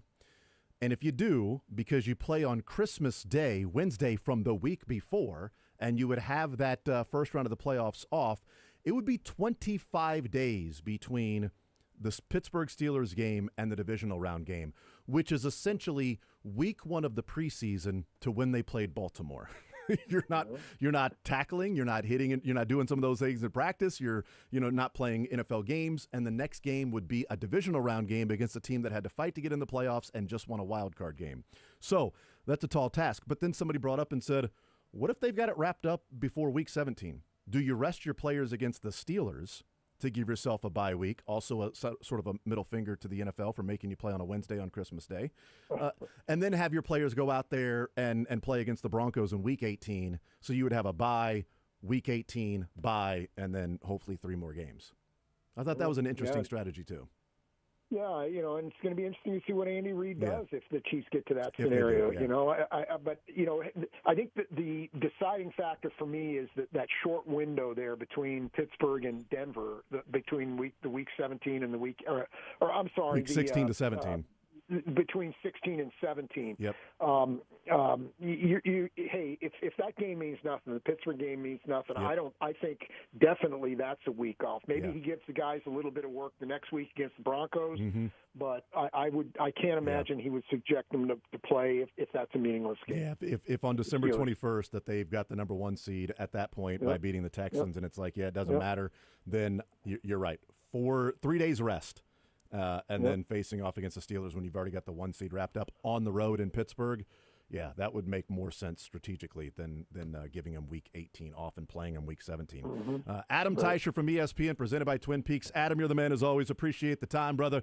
Enjoy the football coming up this weekend. Hey, it's a noon kickoff at Arrowhead. How about that? Huh? What? It's a beautiful thing. Yeah, How little throwback. Are we going to do this here? How are we going to do this? Yeah, we should all wear our starter pullovers. Our Zubaz. Adam, you got to wear your Zubaz Chiefs to the game for a noon kickoff at Arrowhead. I'll be there, man. You count on it. Absolutely. Adam, you're the man. Appreciate it, brother. Good stuff. Talk to you next time. Absolutely. There's Adam Teicher from ESPN Chiefs Insider. He's presented by Twin Peaks. A noon Sunday game at Arrowhead? What is this, you say? I can't believe it. My goodness. It's the only one, right? It's the only noon Sunday game at Arrowhead? Because Saturday noon is the Texans. Yes. And that's Saturday. They play noon against the Browns on Sunday, but that is on the road. That's in Cleveland. They play noon against the Panthers on the road in Carolina. Literally the only noon home game at Arrowhead on a Sunday is this weekend against the Denver Broncos. Boy, it's amazing how things have changed for the Chiefs, man. That would every week, unless they were playing in against the Chargers or the Raiders in Denver. So 3 times a year, we're like, they're playing the 3 o'clock game this weekend. Or every once in a while, a Sunday night or a Monday night. 3 o'clock is the best slot. No, it's not. I will. I know that people for the witching hour and watching all the other games, if your game's at 3:05 or 3:25, then you get more of a standalone that you can just pay attention to your game while watching all the noon games. I get it. And you still have a game to watch after. Oh, it's the best. I get it, but I prefer the morning. Get there, watch the Chiefs, and then spend the rest of the afternoon doing, whatever, and not waiting for the Chiefs game, right? And then it gets there, and then it's over, and then it's like, oh, well, it's already 6:30. So only reason why I would agree with Sterling is for some reason this year the 3 o'clock window on Red Zone has not been the greatest. You're right about so that. it's like if they play at 12, then I'm missing out on all the other ones. But then Thank you, Dylan. The witching hour is pretty legit. Thank you, baby. Yeah, but the witching hour is pretty legit. But do I sacrifice? Why do you call it the witching hour? It's 3 o'clock. The witching hour is the final hour of the noon games. And all the games are ending at the same time in the Red Zone. You've never heard of the witching hour on the Red Zone channel? What were you born yesterday? No, I don't really watch. I watch all the games. But I actually thought this was a bit. So. That's not a bit. You really. Well, witching hour is like late at night. Oh boy. All right. So witching hour is a time of night when supernatural events are thought to occur. Yes. Read a book. So late at night, the reason pay why they attention do a to play anything on word, NFL. Yeah. The reason why they're using it in this term is because it's late in the game. Late in the game. Yeah, but no, the it's witching not hour though. in Red It's Zone. noon. It's the witching hour. If anything, would be like last night's game. It's going into the witching hour. It's going late. It was overtime. That's witching hour. Dylan, I'm with you. I Some thought it was a bit. Some claim the time. I don't know what to do with my hands. I don't know what to go. Where I'm to not go? sure. With this. Do we just take a break? What do we do here? Some claim the time is between midnight and 1 a.m. Do we have Lebo come in at noon and do the last 2 hours of the show? Like, I'm not sure. What do we do here? I know this. We'll take a timeout. We'll regroup. Right. We'll talk with Braden Gall coming up at noon, see if he's heard of the witching hour on the Red Zone Should channel. you be afraid of the witching hour? No, you shouldn't. You should enjoy it.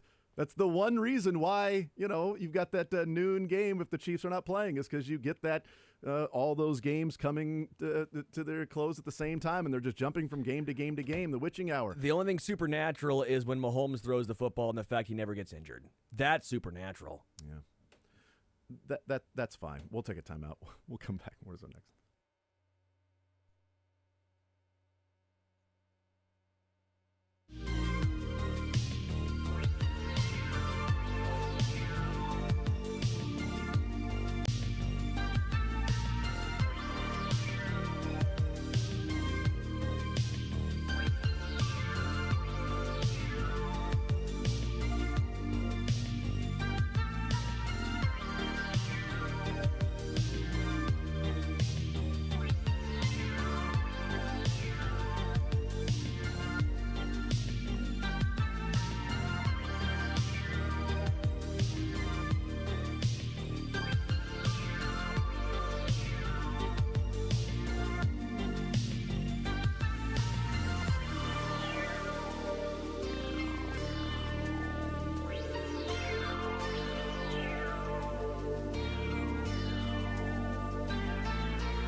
text line almost all in your favor on the witching hour, about not hearing of it. Yeah, right. I'm just joking. No, it's everybody thinks that it's absurd that you haven't heard about it. I mean, it's just unanimous across the board. The witching hour, literally, read a book about the witching hour, boys. I'm just saying. No. Text line is pretty much on board with Dylan and I. What? Hold on. Is he joking? Am I being facetious or not? The world may never know. Oh, yeah, that's right. Also, how many licks it takes to get to the center of a Tootsie Roll Tootsie Pop. Yeah. I've always wanted that. But everyone agrees that the 3 o'clock games, the best games, right? Everyone agrees with that at least. For the Chiefs to play in one? Yes. I think that might be mixed reaction. I think that might be a mixed reaction. I like having the rest of my afternoon to go and do something, especially if the 3 o'clock afternoon games are dogs. Braden Gall next.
All right, we'll continue right here on Sports Radio 810 WHB. Jason Anderson with you, Sterling Holmes, Dylan Michaels heading up until 2 o'clock.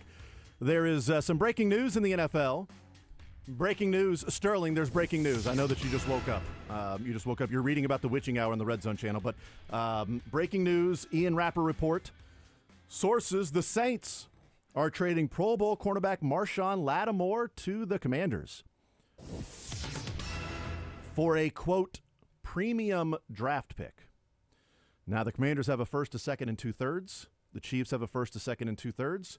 Were the Chiefs willing to pay a premium draft pick for Marshawn Lattimore? The Washington Commanders got themselves a new owner, a new GM, a new head coach, a new franchise quarterback, a 7-2 record leading the East, and now an all-pro cornerback in Marshawn Lattimore that will be owed about $600,000 the rest of the way, and then he's got 2 years left on his contract, about $36 million. 0 of those dollars are guaranteed. So you can either move on from him after this year, giving up a premium pick, that wouldn't make sense, or you can restructure the contract, or you can just simply move forward with paying him $36 million over the next 2 years. So it is Marshawn Lattimore going to the Washington Commanders. We'll see if the Chiefs are in on anybody else. We've mentioned Kendall Fuller. We've mentioned Jonathan Jones as potential for cornerback, but the Chiefs were one of the teams talking with the Saints about Marshawn Lattimore. How serious those talks were, maybe it was we want a premium draft pick, and they said, okay, cool, if you don't get it, come back. Give us a call if you don't get that premium draft pick, and we'll talk more, but we're not giving up the whatever it might be, a second-rounder or the Tennessee Titans third-rounder, which damn them for winning because now it's a lesser-than third-rounder. Joining us now, Braden Gall. Let's talk some college football with our college football insider, owner of the 440 Sports Podcast Network, ESPN Radio, Athlon Sports. Braden, welcome to the show. How are you, sir?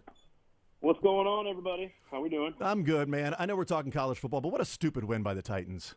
I mean, how dumb are they? Oh, good what's so night. funny about that is, like, the only real debate right now, like, on our shows with all the Titans people, Titans fans, is like, people are like, well, but, like, do we want Travis Hunter or, like, a win on Sunday? And I'm like, guys, like, you have had Sunday was the 5th win for the franchise in 18 games. Oh. I'm like, are you a fan of football or are you a fan of, like, reading clickbait? Like, I don't understand. And I'm spoiled because as a Packers fan, like, you know, we've had, like, a bad season since I was, like, 9. I'm in my 40s. So, like, I get it that I'm spoiled rotten, but, like, that was a legitimately fun game. It wasn't a perfect game. It wasn't well played necessarily, but it was interesting and fun and dramatic. And the Titans played aggressively on both offense and defense, and they won a football game for the 5th time in over a year. I don't understand why you don't just enjoy that. Picking 6th when there's no Arch Manning or Nico Iamaleava, like picking 2nd or 5th or 9th doesn't guarantee you anything.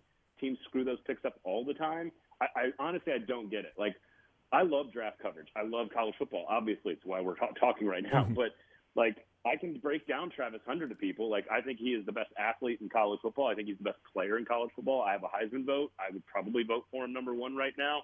But, like, is he the number 1 receiver in the draft? No, that's Luther Burden. Is he the number 1 corner in the draft? Not if you're playing man-to-man defense. You're going to want Will Johnson probably. So, like, and he's not going to play 2 ways. So the obsession with him as a number 1 draft pick is hilarious to me when, like, your franchise needs a whole acquisition cycle. It needs free agency. It needs a draft class. It needs maybe trades. Like, this organization, and it's not just a Titans thing. This is Panthers. This is Patriots. This is whoever else is in this situation.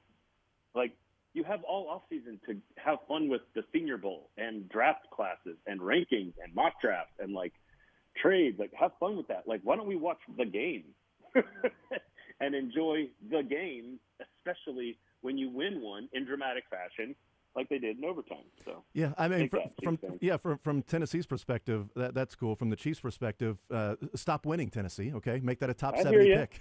Make that a top 70 pick in the 3rd round. For but the again, Sneed, no, but like where was Nick Bolton drafted? I don't he was in the 2nd round. My head. He was like 58. Okay, like what? Okay, 58. Okay, how many great linebackers were drafted 78 or 88? It doesn't matter. It doesn't matter. You can get good players in every pick in the draft. Obviously, the higher up you go, the better you get. But, like, are we talking about, like, the 71st pick versus the 65th pick? Mm-hmm. Yep. Like, give me a break. Huge. But, like, come on, guys. Come on. Huge. Guys. Big deal. Big deal. Football games on the field. They're fun to watch. Enjoy them. Yeah, and Chiefs fans have been. It's 14 straight for them. It's been quite a ride so far for them. Braden, I'm not talking about you people. What? I know. I know. Braden Again, Gall. as a Packers fan, I know what you're dealing with right now. You know. Braden Gall, owner of the 440 Sports Podcast Network, covering college football, Athlon Sports, ESPN Radio. I wanted to play this for you real quick before we moved on to college football, because when we had you on a couple of weeks ago and the Chiefs acquired DeAndre Hopkins, you had glowing reviews of DeAndre, who he was, as a person and to cover him, and the type of player, off the field, right? The way he went about his business. And I was listening to him last night. This is about a minute long, and I was thinking of you as he was talking, as you were saying sort of how genuine he is and real. So here is DeAndre Hopkins. This is on the field with ESPN last night. It's about a minute long, but I was thinking of you as he was talking. Responsible for 2 touchdowns today. How would you describe what this night was like for you? Honestly, words can't describe it. Been patient. This is a dream come true to get my first win in a stadium like this, on a team like this. Just got to keep building the momentum. You had more time this week before the game to get ready. What do you think allowed for your involvement in this offense tonight? The way these coaches help you prepare day in and day out. I come in early, I leave late. So, the coaches, it's not just me, it's everybody, just preparing me to come out here and be successful. And what is it like catching these passes from Patrick Mahomes? You had some great catches tonight, but some great throws from him too. I mean, I manifested this. I seen this already.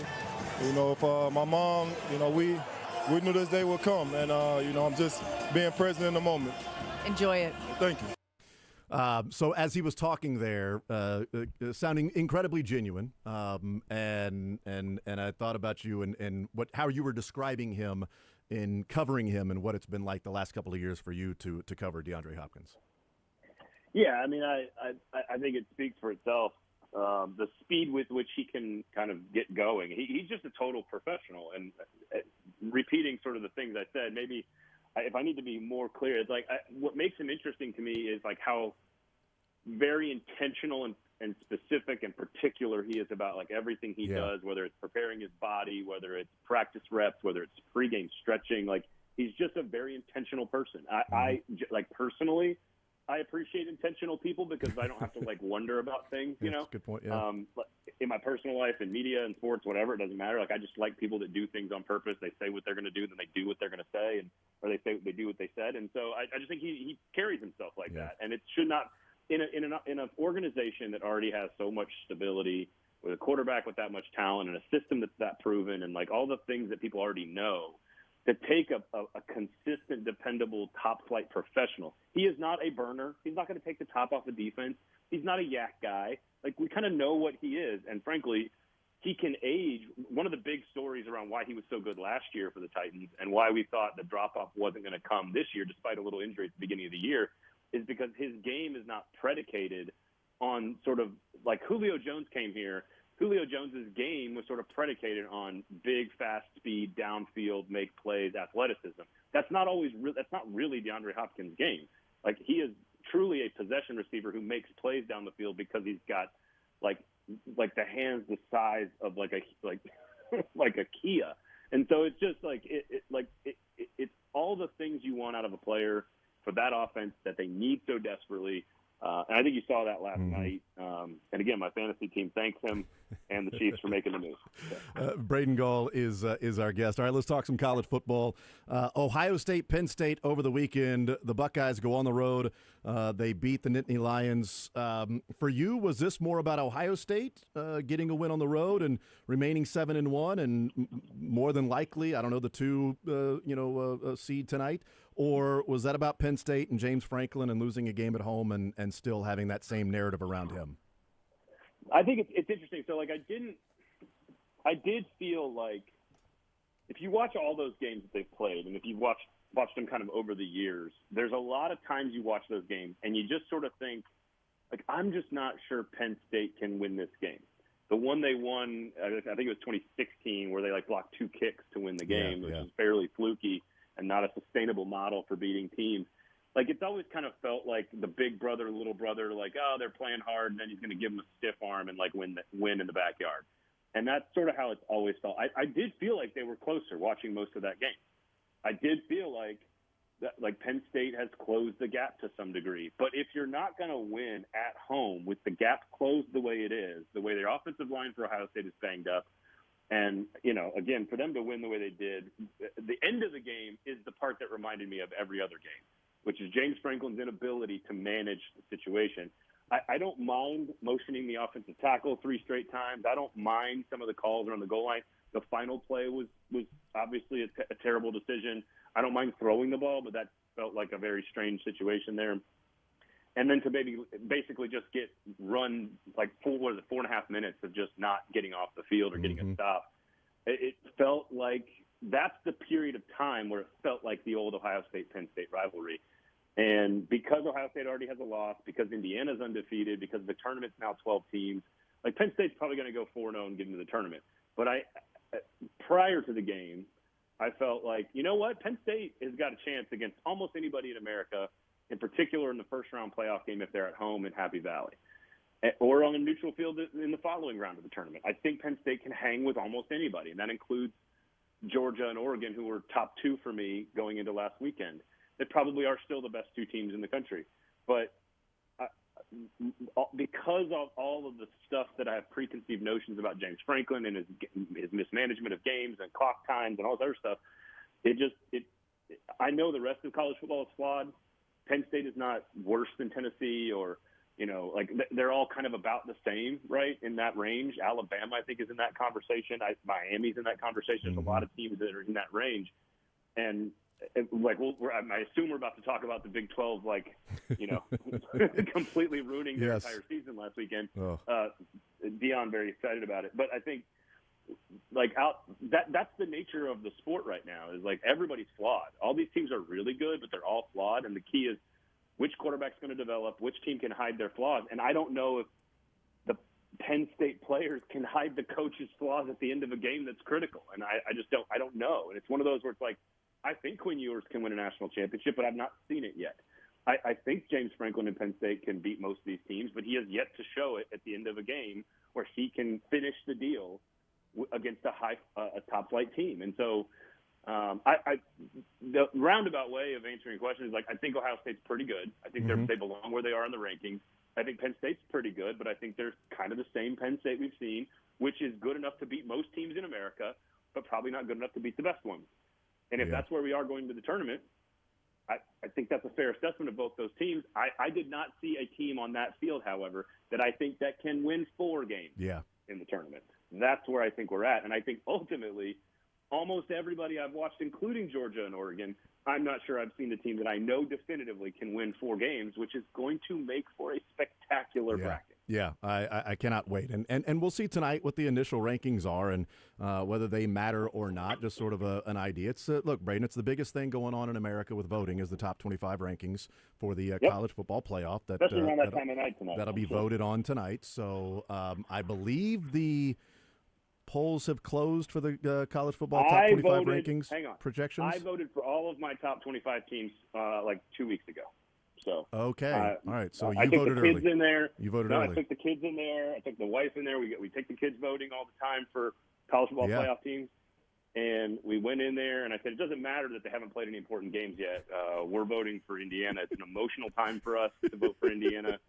It was very emotional for my wife, who's only one other time in her life gotten to vote for Indiana in the rankings. So that was very emotional for her walking out of the booth. Kids got to see what it's like to vote for Indiana in a playoff ranking poll. The problem is that so many data points have been collected since we voted. I'm not sure if our vote still counts. I don't know. Does it count? Yeah, I mean, we'll find out, I guess, tonight when the rankings come out. Indiana is one of the undefeated teams, along with Miami and BYU. Just depends on what your flavor of Kool-Aid is, maybe that you like when you're heading to the polls to pick that top 25 team. I'm waiting till today to pick my top 25 teams. I wanted to see the full information and all of that stuff and check it out. But because especially this past weekend, I mean, there's a lot of stuff that came in this past weekend. Yeah, there was. It was already, Braden, it was already assumed it was going to be a one-bid league, but did the Iowa State and Kansas State results sort of pretty much guarantee the Big 12's a one-bid league now? Can we continue with the joking first, just for a little while longer? Sure, that's fine. Yes. Because diversity is going to be a real important issue in the rankings. Diversity is going to be a really interesting issue when BYU and Colorado are playing in the whitest Big 12 championship game of all time. It could be. But yeah, it's funny. Like there were so many teams. Like white as in snow. Like it's going to be wintertime, you know, although not in Dallas, but still, you never know. Sure, that's what I meant. No, it's funny, like, watching those games and watching some of those teams go down. What's fascinating is Iowa State's an interesting team to me just in general because, and I think you saw this across the board, like, you cannot consistently play with fire and come from behind like that all the time and expect to, like, if you go 4-0 in one-score games, I mean, just ask Nebraska fans about this on the other side of the spectrum. If you go 4-0 in one-score games, there's two lines of thinking, right? It's either that you have learned so well how to handle those critical moments that you are just really hard to beat in those moments. And that is true. But over time, it is almost impossible to finish that situation in the positive every single time with a win. And they were just – Iowa State, while it's a great story, like that's the difference between Iowa State and Indiana. They've played roughly similar schedules. Indiana has trailed one time all year. Like they are winning by 30 points every weekend. That is different than how Iowa State got to their ranking, of course. So it like when they scored to take the lead, I was just like, this is like, we're talking like magical season here. Like they're figuring out how to do this every single time. And sure enough, you know, they give it up. And so everything's still there for them. Like everything is still there for Iowa State. It's just a little harder. It's a little more difficult, less margin for error. I do think that's a positive development with the playoff is that we still have like a team like Iowa State doesn't just completely exhale and think that its season is over now because of one fourth down drive or fourth quarter drive. And so, but at the end of the day, like you can, and they're not the only team. I mean, we could throw Kansas State in there. There's a lot of other teams. Tennessee's been doing this. Like there's a lot of teams that if you just continually need to figure out ways to win in the fourth quarter from behind, like eventually that's going to get you at least once. And so, what I learned, my big takeaway in this, the Big 12 is sort of baked into this. The big takeaway I think from last weekend, based on some of the results, even a team like Illinois losing, right, which is now they're sort of officially eliminated, right? Yeah. Which I mean, Penn State's best win is now a 3-loss Illinois team. Yeah, right. The takeaway is your 10-2 resume just got a lot better. Yeah. And so if you're Bama and you're 10-2, if you're Tennessee and you're 10-2, if you're Ole Miss and you figure out a way to beat Georgia and you finish 10-2, there's a lot of teams that like Indiana's 11-1 looks better, Penn State's 11-1 is going to look better. When you start to see other teams start to drop, that is where by no fault of your own, like Tennessee beat Kentucky, they stayed with a one-loss team. They'll play at Georgia in a couple of weeks. They're not any better or worse today because Iowa State and Kansas State lost.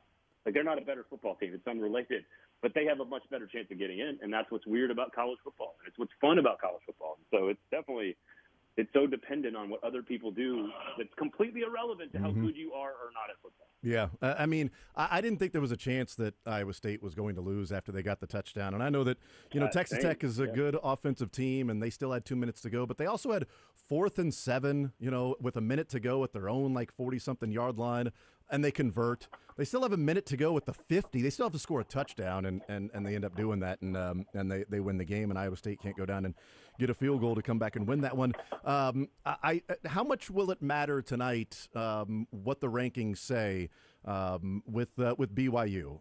For example, if BYU is the highest ranked of the undefeated teams, of the Miami, the SMU, the Indiana, or SMU's got one loss, but Indiana, Miami, and BYU, if they're the highest ranked of those teams, would that at least give an outside chance of the Big 12 getting a couple of teams in as a two-bid league if they were to lose the Big 12 championship game and be 12-1 with wins over Kansas State and what SMU is doing in the ACC? If, let's say SMU goes and wins the ACC championship, like, is there a chance based on BYU that the league could get two if they remain undefeated and lose in the Big 12 championship?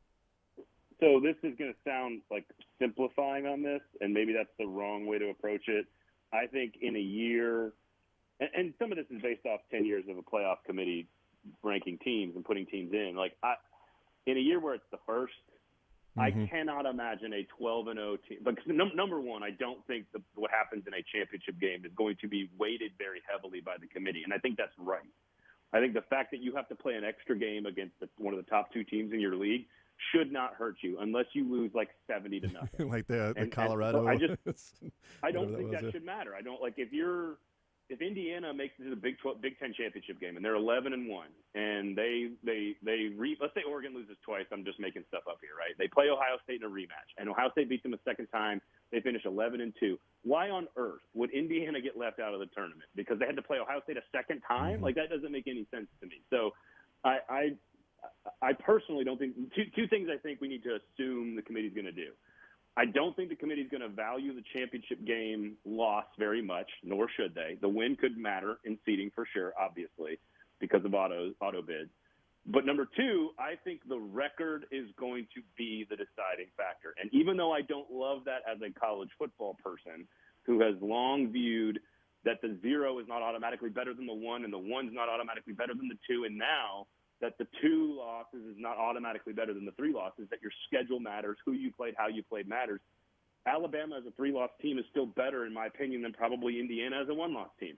But I don't think the committee in the first year of this tournament is going to do anything crazy like that. So, long story short, I think BYU, if they get to a championship game at 12-0, it should not matter what the strength of resume is versus what the score of the championship game is. If you are 12-0, it should not come down to whether or not SMU won another game in another conference for you to get in. I think they're in, and I think the same can be said about Iowa State. If they're 11-1 playing in the Big 12 championship game, let's say they beat Kansas State the first time, right, and they're 11-1, they're playing that title game. I think you have done most of your work at that point. And if you are one of the best 2 teams in a Power 4 conference and you've lost one time, I feel like you have a really good shot to get in. And so I think there's a lot of losing still left to do for every conference. And so if people keep losing, then I think it opens up the door for the committee to make the easy choice, which is to put in the teams that go 11-1 or 12-0 or play in a championship game and just say, you know what, a 3-loss team, sure, we could argue that their strength of resume is so much better and their strength of schedule is so much better, and on paper they have better players and their coaches are better and their quarterback's better, and we like everything about them. They're better. They're clearly a better football team. But that's not sort of what this is all about, at least not in year one. And so I don't think anybody needs to be worried about that. I think if you win your game, it will work itself out, and that's sort of the same method we've been giving people even during a 4-team tournament. If and this is where I do wonder, where they weight certain things, because let's say in this scenario, BYU is undefeated and they win. Okay, then they're definitely in. But let's say Iowa State or Kansas State. Let's go Iowa State because they only have 1 loss right now, and Kansas State now has the 2. So Iowa State has 1 loss and they play in the Big 12 championship and they lose to BYU. They're now 11-2. Are they taking 11-2 Iowa State or a 10-2 Alabama, a 10-2 A&M, or a 10-2 LSU, something like that? If it comes down to the either or. Is it 11-2 Iowa State, even though they played 1 extra game, or that SEC team that beat Georgia, or an A&M that's got 10 wins? Yeah. At that point, the second loss is an extra game that the other team didn't have to play. Yeah. But my assumption is that's what my assumption is, okay. is that you should not hurt a team for having to play the extra game because you were so stinking good in your conference. Yeah. Like you were too good, Iowa State, at football this year. We're not going to put you in. Again, we can have an academic discussion about Alabama or A&M versus, and again, let's put Ole Miss and Tennessee in there because I think they all could have 2 losses. If Ole Miss beats Georgia, it's going to throw a whole giant wrench into this whole thing, because that probably puts them at 10-2 with a marquee W over a team that probably gets in. Let's wrench it. Let's have some fun. So right. So I see both sides of the argument, which is how could Iowa State get punished for being too good in the Big 12 versus Alabama in this situation getting a benefit of the doubt because they didn't have to play in the conference championship game because they weren't good enough. Is their schedule significantly tougher? Yes, it's wildly tougher. It's one of the toughest schedules in the whole country. Do they have better wins than Iowa State? Yes. Do they have more talent? Yes. Are their offensive and defensive metrics better? Probably. There's a bunch of real reasons where you could say to me, I think Alabama is the better football team and therefore more deserving to be in, because the goal is to put in the best team.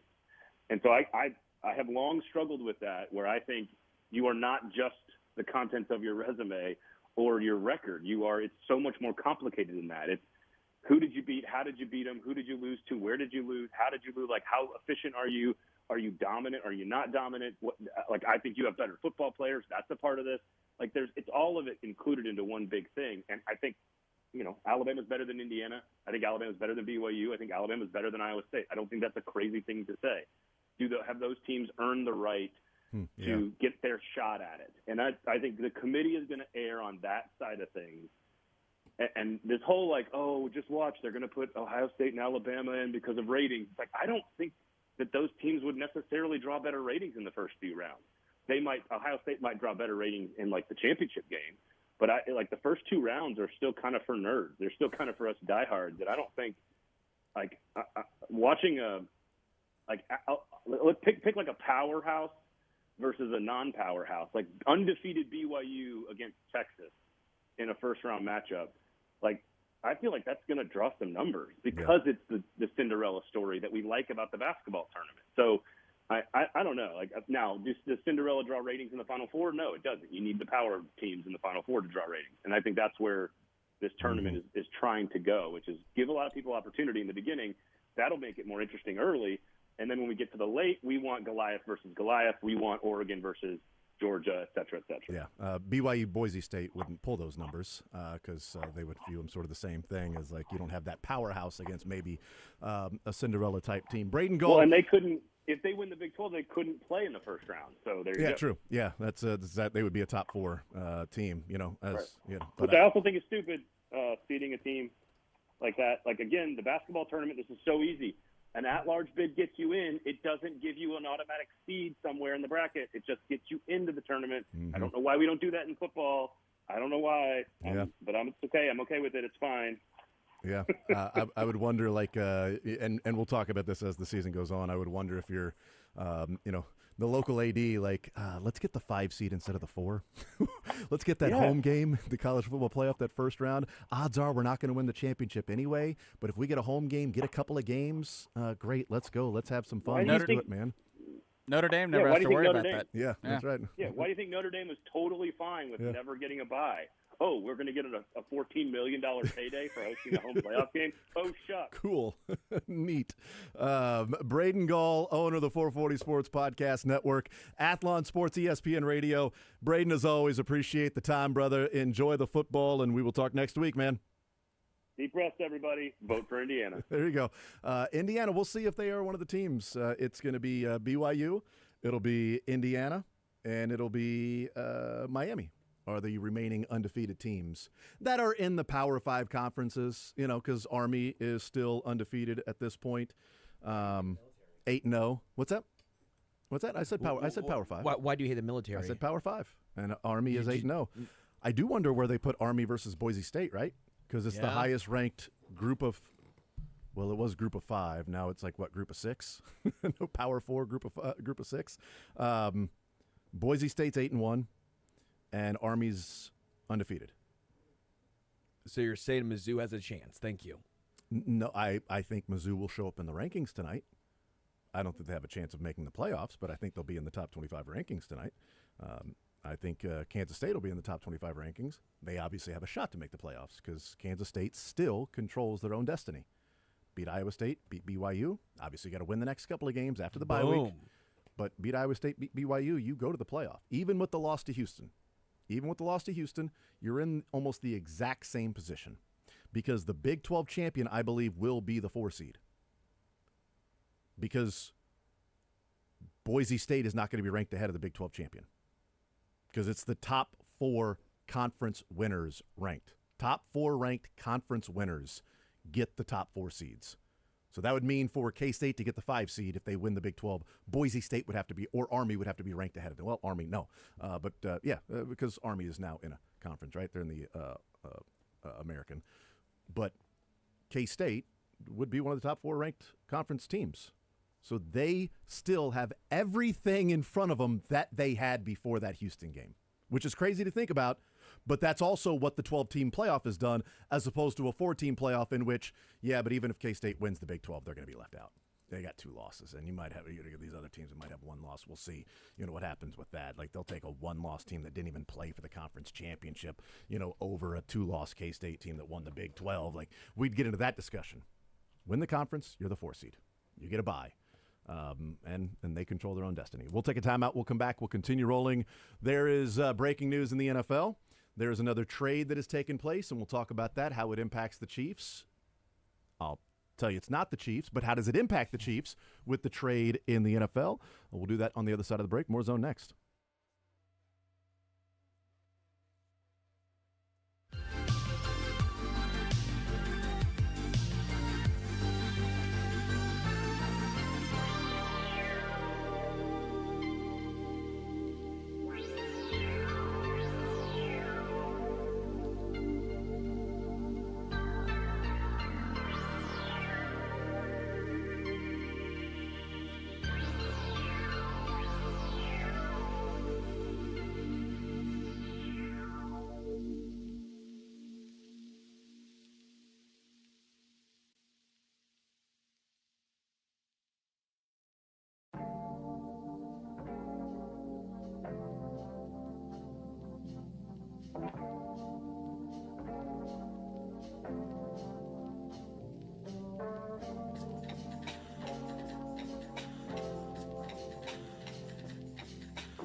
All right, we continue right here on Sports Radio 810 WHB. Jason Anderson with you, Sterling Holmes, Dylan Michaels heading up until 2 o'clock. All right, trades in the NFL. Breaking news, there's been another trade in the NFL. Breaking of the news. The news is breaking. There's a wide receiver that is on the move. Heading from the New York Jets, one Mike Williams is being traded to the Pittsburgh Steelers for a 5th-round draft pick. Ooh. Now, is it okay if I use the DeAndre Hopkins deal here, Sterling? If I say that Brett Veach got DeAndre Hopkins for a 5th, that can conditionalize up to a 4th if they go to the Super Bowl as a rent-a-player, and Mike Williams went as a rent-a-player for a 5th to the Steelers? Yes. Now you can what use. in the heck? Now you can use. Oh, my goodness, man. The Jets did something right, which is mind-blowing to me. They got a 5th-rounder for Mike Williams. And they weren't in the position of strength in this. We're moving on from Mike Williams, although you've got, injuries to some Alan Lazard. But with Devontae Adams there, you have less of a need for Mike Williams. And you still got a 5th-rounder from Pittsburgh, which tells me a little bit.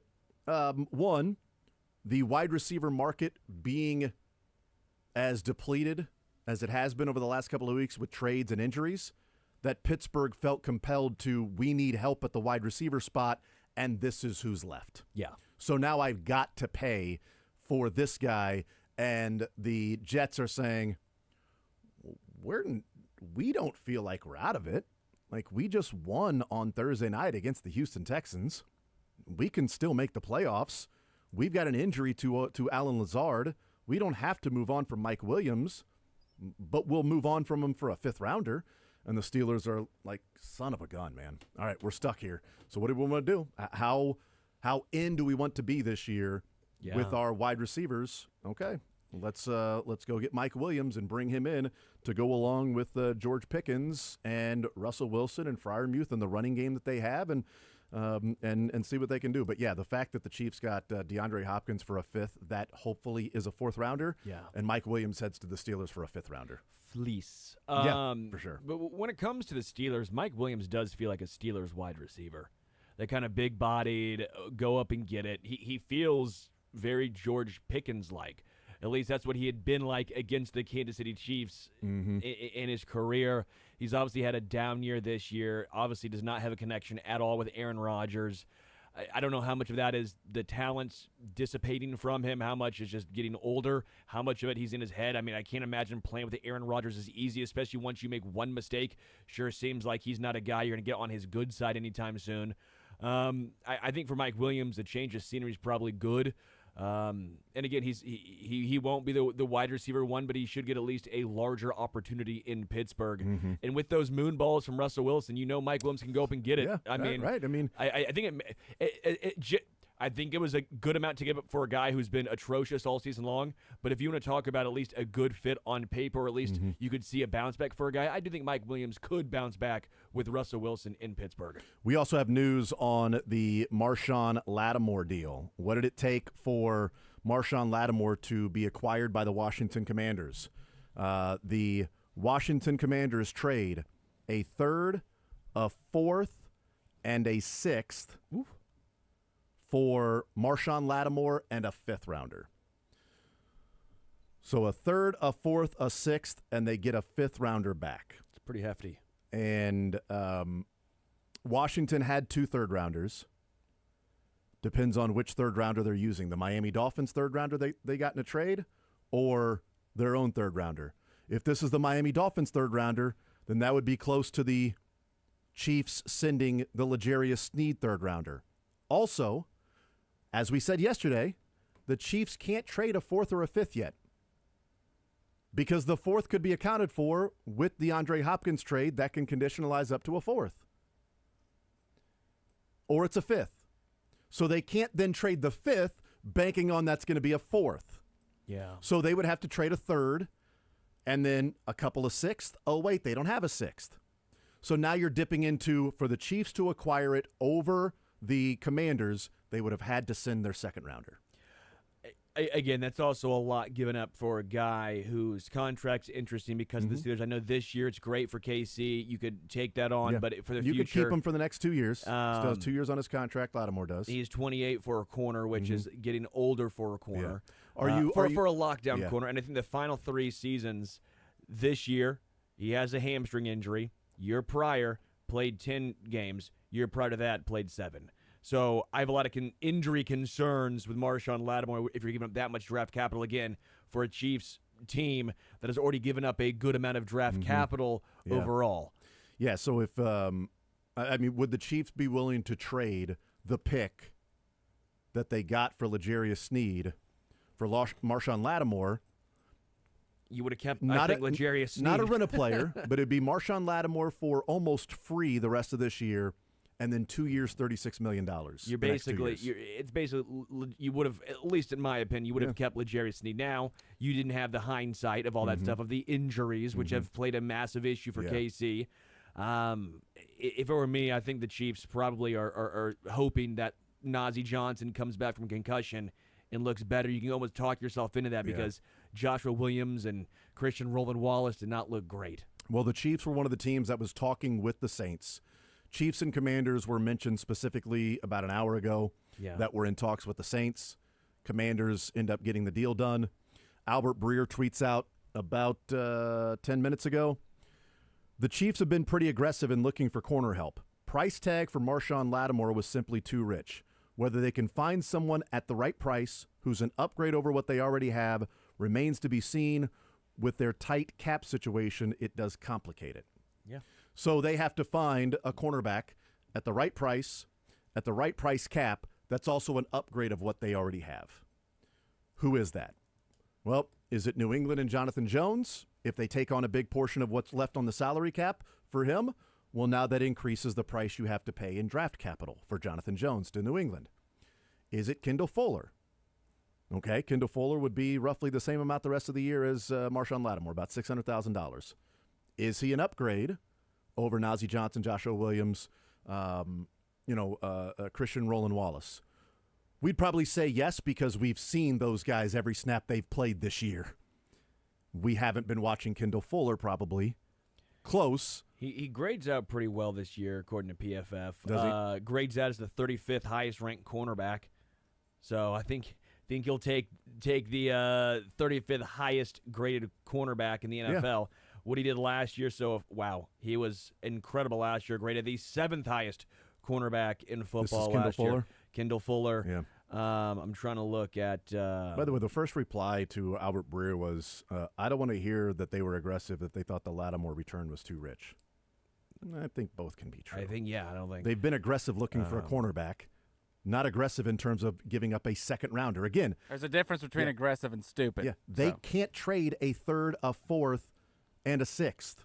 Yeah. They can't. They don't have a 6th, and they can't trade their 4th because that could go to Tennessee for the DeAndre Hopkins deal. So if they were to then exchange their 3rd, 4th, and 6th, which is what the Commanders sent, you would then have to give up your 2nd-round pick and maybe another one throw in there, maybe a 2nd and a 7th to acquire Marshawn Lattimore. What year did Kendall Fuller? 2019 he was with the Chiefs. Was it just 2019? Did he play in 20? It was 2018 and 19 because he came over in the Alex Smith deal. Let me see. I wanted to see something because, he played 2 years with the Chiefs, 18 and 19. The reason why I had this, I'm glad I looked this up. For KC in that 19 season, he played almost, I don't want to say predominantly, but the majority of his snaps were slot corner. He did not play hardly at all on the outside. He played a good amount of safety, as we talked about, right? Remember we talked about him playing a lot of deep safety as the season went on. But he either played slot corner or safety. He never played in the as an outside corner. Very rare. Well, since he's moved on from KC, all he does is play outside corner. He no longer plays the slot. He's played 3 slot corner snaps all season long this year, 312 on the outside. The Chiefs need an outside corner. That's what they really need. So Kendall Fuller is a fit. I had some questions because, again, I have not watched every single Kendall Fuller snap, but part of me was thinking, is he still just more of that kind of slot corner safety combo, almost a Chamari Connor-esque player? Yeah. The answer is no. he's transitioned almost exclusively to the outside. And according to PFF, 7th-ranked cornerback last year. This year he's 35th. Yeah. He is a very valuable outside cornerback. It would make sense. It depends on, again, what you're going to have to give up if they can do that. If it takes a 7th, or are they going to tap into their 2026 draft picks like they did to acquire Joshua Uche with the 6th rounder. But again, as we've mentioned, I think they can get that pick back or close to it in a comp pick for Joshua Uche, depending on what Uche does the rest of the way, too. He only played 15 snaps in the game, but they just acquired him. So. And you do have the ability to keep Kendall Fuller under contract next year. He does have one more year left on his contract. Base salary next year is $6.5 million. So, yeah. The cap hits 8.3, and if you're getting that sort of production, as I'm alluding to PFF-wise, you're going to take that. Right. How much of that 8.3 is guaranteed? What the Chiefs wouldn't have to pay for. They would just have to pay for the non-guaranteed portions of that, unless there are roster and per-game bonuses that go along with. There's a roster bonus of $510,000 a game. So not per game, but for the year. So $6.5 million. But still, I think you take that on. Yeah. I mean, every time you get a productive cornerback like that for that price, I think you're all in. All right, we'll take a timeout. We'll come back, continue rolling. More Zone next.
All right, we continue right here on Sports Radio 810 WHB. Trades that have taken place today. Mike Williams to the Steelers. Jonathan Mingo to the Cowboys. Zadarius Smith to the Detroit Lions. And Marshawn Lattimore to the Washington Commanders. There's 2 hours left.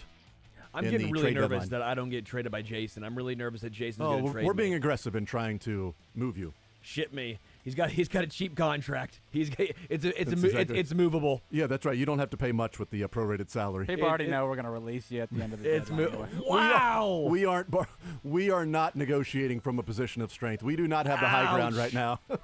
We'll take. I'm like, yeah, but then you're going to have to compete with other people out there to acquire services. How about getting a third clock in here that doesn't work? Let's get a third clock that we don't know the time on. Well, I got a clock here that says 12:01 a.m. Okay, no, that's we probably got a clock wrong. over there that says 1:54. Which one's right? And by the way, they're not broken, so neither of them will ever be right. So it's like, a broken clock's right twice a day. Yeah, you're right. No, these are actually working clicking clocks. and ticking. Well, they're working. They're just not correct. So they will literally never be correct. Never be correct. That has to be a horrible life. You just never being correct. It's like me. It's like fact or fiction. Dude, you beat me to it, man. Well done, B-Rabbit. Yeah. Thank you. I figure if I can take all the ammunition away from you, I'll be better off. Papa Doc in this. Right now, I was gonna go right at you. His parents' names. He has Clarence. He's got a real good marriage. Yeah. He went to Cranbrook. That's a private school, right? What a horrible. I remember watching that, the 8 Mile, and you're like, what a great diss. And you're like, wait, his parents love each other. They're still together. His real name's Clarence. Kind of a cool name. Yeah, but he went to Cranbrook. That's a private school. Yeah, good for him. His parents cared about education, I guess. Very typical know the audience Right. situation. I mean, so Cranbrook, it's cool private to you, school. Come on, man. But that audience, nobody thinks nobody that went to Cranbrook is street. Let's be honest here, okay? Yeah, but his parents had a good marriage. I kind of think that he had a good thing going for him. That's kind of what his point is. This guy's trying to be street. But he shouldn't be. And he went to Cranbrook. That's a private school. That is a private school. Notice this man does not have his hands up. What a great line. That's a pretty good halfway one. crooks. All right. We will take a timeout. We'll come back, continue rolling. We'll get into the Chiefs' win last night against the Tampa Bay Buccaneers. We'll hear some sound from some of the Chiefs and what took place there and their reactions to that, and keep you up to date on the trade deadline. More Zone next.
in this game, number 15 got it to number 87 and number 8. Often in the game. 22 receptions. 22 of the 34 completions that Patrick Mahomes had went to Travis Kelce and DeAndre Hopkins. 25 of the 44. He was 22 of 25 when throwing to Hopkins and Travis Kelce. And one of those incompletions was Kelce catching the ball and then a good play by the defense knocking it out.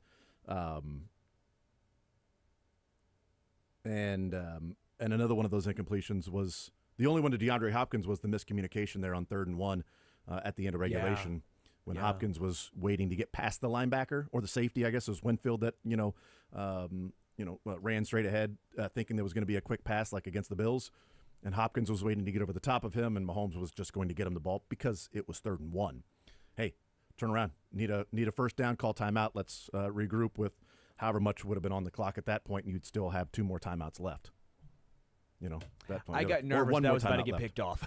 Because they called the timeout after Peyton Hendershot, so they would still have 1 more timeout, but you would need about 10 to 15 more yards with 1 timeout and 20 seconds or so, or 15 seconds, whatever. Were we all nervous on that D-hop? Oh yeah, for sure. I thought that was picked off. I was like, that might be a pick six. Well, the previous 2, the one to Kelce on 2nd and 1, and then the one on that one in 3rd and 1, both of those. Like honestly, one of the biggest surprises last night. Like we're talking about going for 2, not going for 2, and I know that a lot on the text line was like, well, if they go for 2 and get it, that's not the end of the game. It's not one play to win the game. Agreed. There's more nuance to it. Because the Chiefs would have had a chance to would still have gotten the ball back just as they did. Like, honestly, the biggest surprise is that the Chiefs didn't drive down the field and kick a field goal to win it. Like 27-24 as a final and not going to overtime. That's one of the biggest surprises last night, is that it went to overtime. Is that on 2nd and 1, on 3rd and 1, they had 2 incomplete passes, 1 to Kelce and 1 to Hopkins. I thought the rain could have played a factor in that because the defense knows you have to pass. You're not running most likely. Mm-hmm. I mean, even though you have 3 timeouts, you're not really explosive. Although you did have a 15-yard run by Kareem in that game, but so you could have had the ball at your own 45 with about 10 seconds left and 1 timeout. If Hopkins catches the ball. If Hopkins stops and Mahomes hits him, catches the ball, you'd have the ball at your own 45, 10 seconds and 1 timeout. You'd need to get to probably the 35 with the weather. Like, I'm not banking on Butker hitting a 60-yarder. No, but I think with the rain and the wet. They would for sure try it. But I'm thinking like, okay, you feel good about this. I think you need another 20 yards. 15 probably. Sure, and because Todd Bowles blew that final timeout, you get to the 40 and it's a 57, 58-yarder. You take a chance there. Go for gold. 67-yarder. Get to the 50. Damn near Bills did it, man. Yeah, Tyler Bass, what a dude, could barely hit extra points or miss them, and then he buries it. And at that point, you're like, you know what? I swing and I make it pure, and I just think about following through it, not trying to aim it, just kick it. And if I don't make it, we go to overtime. I do, I'm the hero. Just drive through the football. It's the Harrison Mevis special. It's the 60-plus, 50-plus golden. It was the less. Yeah, and he comes through, and the Buffalo Bills win the game by getting bailed out by the refs. Does it not count for Buffalo, or that doesn't happen? Okay. Well, I'm not sure it only happens to the Chiefs. Yeah, but how do you make that call at that time in the game? Miami was getting the ball back with like a minute and a half to go in a tie game after a 3rd down and long throw that was incomplete. And they called unnecessary roughness for a safety coming over and jarring the ball loose on a receiver. You can't make that call at that time. I'm sorry. You can't do it. I know that it was the right call. Like, it was a penalty. I agree it was a penalty. I just don't think you can make that call at that time. It's a penalty. It's the right call. I just disagree with the timing of the call. And they're bailing out the Bills, of course. Is that how it works? Am I doing it right? how can? But of course, last night Jawan Taylor left a half second early, so that is what everybody's talking about today. Actually, it looked like he timed that one pretty well. I don't know who needs to hear this. Stop listening to Kurt Bedkurt talk about anything football. He played in one game in 2021. He lies on his Twitter profile about a 5-year career. There's only 1 year under Football Reference. So if he's counting his preseason starts, then sure, you had a 5-year NFL He and I combined to play in one game in the NFL. Exactly. He has the worst NFL takes I've ever heard. But also, think about this. He was so bad that even Aaron Rodgers, he wasn't cool or good at football to the point where Aaron Rodgers didn't even want to keep him on the team. He kept Tim Boyle on that team. I like that. He wasn't cool or good. Think about it. Aaron Rodgers keeps around people that are bad at football, but they're fun to be around. But it's also it's a good call. It's engagement farming, right? So you put that out there, and that's the tweet that everybody responds to, right? Well, because those NFL checks didn't and then hit. But then 2 tweets later, he talks about the Chiefs just know how to win. They find ways to win. It's just something about this team. They just know how to win these games. Right, but where was that when you were like, it's every game? It's every game that these things happen. He's playing both sides, so that way he can never lose. He's playing, but in reality, you never win. Well, I'm just saying they get all the calls, but I'm also saying they know how to win. Not necessarily because they get the calls, they just do, but they also know how to win. But people can never explain to me, since they get all the calls, what happened in Buffalo, what happened in Green Bay, and why the hell it was 4th and long against the Bengals to begin with. When that pass interference call was made, they already had the first down. It was called back. Sterling Shepard ripped down Trent McDuffie. Thank you. That was you. Okay. Was that you go for it, Dylan? Too? Yeah. That's where I was going. No, because I sarcastically tweeted about the Bills and saying, "Oh, the Bills get bailed out again." The NFL didn't want the number 1 seed to be decided this early, so they made sure the Bills beat the Dolphins and the Buffalo refs. Right? I tweeted that. I had some fun with that. The amount of Bills people that were like, "You clearly didn't watch the game. We got screwed in the second quarter. There were 2 plays. There was a holding call in the second quarter. That matters. Those calls matter too." And I'm like, do you hear yourself right now? Do you 1, read the room. 2, I agree. I just want you to have the same energy for every team and not just one. And then of course there's one Bills fan who's like, "Yeah, but it's different because the Chiefs actually do get all the calls." You're such a tool. He's like, what guy was like, "Why don't you look up in the dictionary what?" I can't remember what it was. I didn't look it up in the dictionary. I'm gonna look it up for you. What's the word? Yeah, I can't remember what it was. It's something along the lines of cognitive dissonance. Look that up in the dictionary. I was like, yeah, right after you look up hypocrite, and we'll be good. We can both look up things in the dictionary. It's a psychological state that occurs when a person's beliefs or actions are inconsistent. Yeah. So right, and which is not true because I acknowledge that it was a pass interference on Brian Cook with the Falcons. That was BS. It was also pass interference on the Bengals. Kadarius Toney was offsides. MVS got pass interfered with in Green Bay. All of these things can be true. NFL refs are just... And Jawan Taylor was early. Majorly horrendous. I don't think this is news. I don't think there's some script. I just think that they're bad at their job. Yeah. But also, Jawan Taylor was early. Okay, then take that from a 2nd and 7 to a 2nd and 12. Great. Are the Chiefs not scoring on that drive then? They're not scoring the touchdown in overtime if you take it from 2nd and 7 to 2nd and 12? What had they shown at that point that the Bucs were going to slow that offense down? But to act like, well, this is why the Chiefs got their touchdown. The dumb aggregators. I've already spent too much time on it. Sorry about that. Yeah, My bad. I was going to ask just about the Chiefs secondary. I was going to say, is there cause for concern? Is there cause for panic? Justin Reed dropping an interception. I like Justin Reed a lot, but he's had better games in pass coverage. Fell for the fake that was going to be the outside sort of pass, and Cade Otton ran right by him for the touchdown. And that's the issue is that's the guy that's going to have to he's got to step up with the inconsistencies of the other cornerback spots. He had some big plays in the game. He did. He was great in the run game, and he was outstanding there. But again, with the concerns at CB2, you're going to have to see a little more consistency in pass coverage. There were too many guys with Sterling Shepard and Palmer and Jarrett. There were too many wide receivers that felt like were just open. Yeah. Where number 2 or number 30 was the one making the tackle.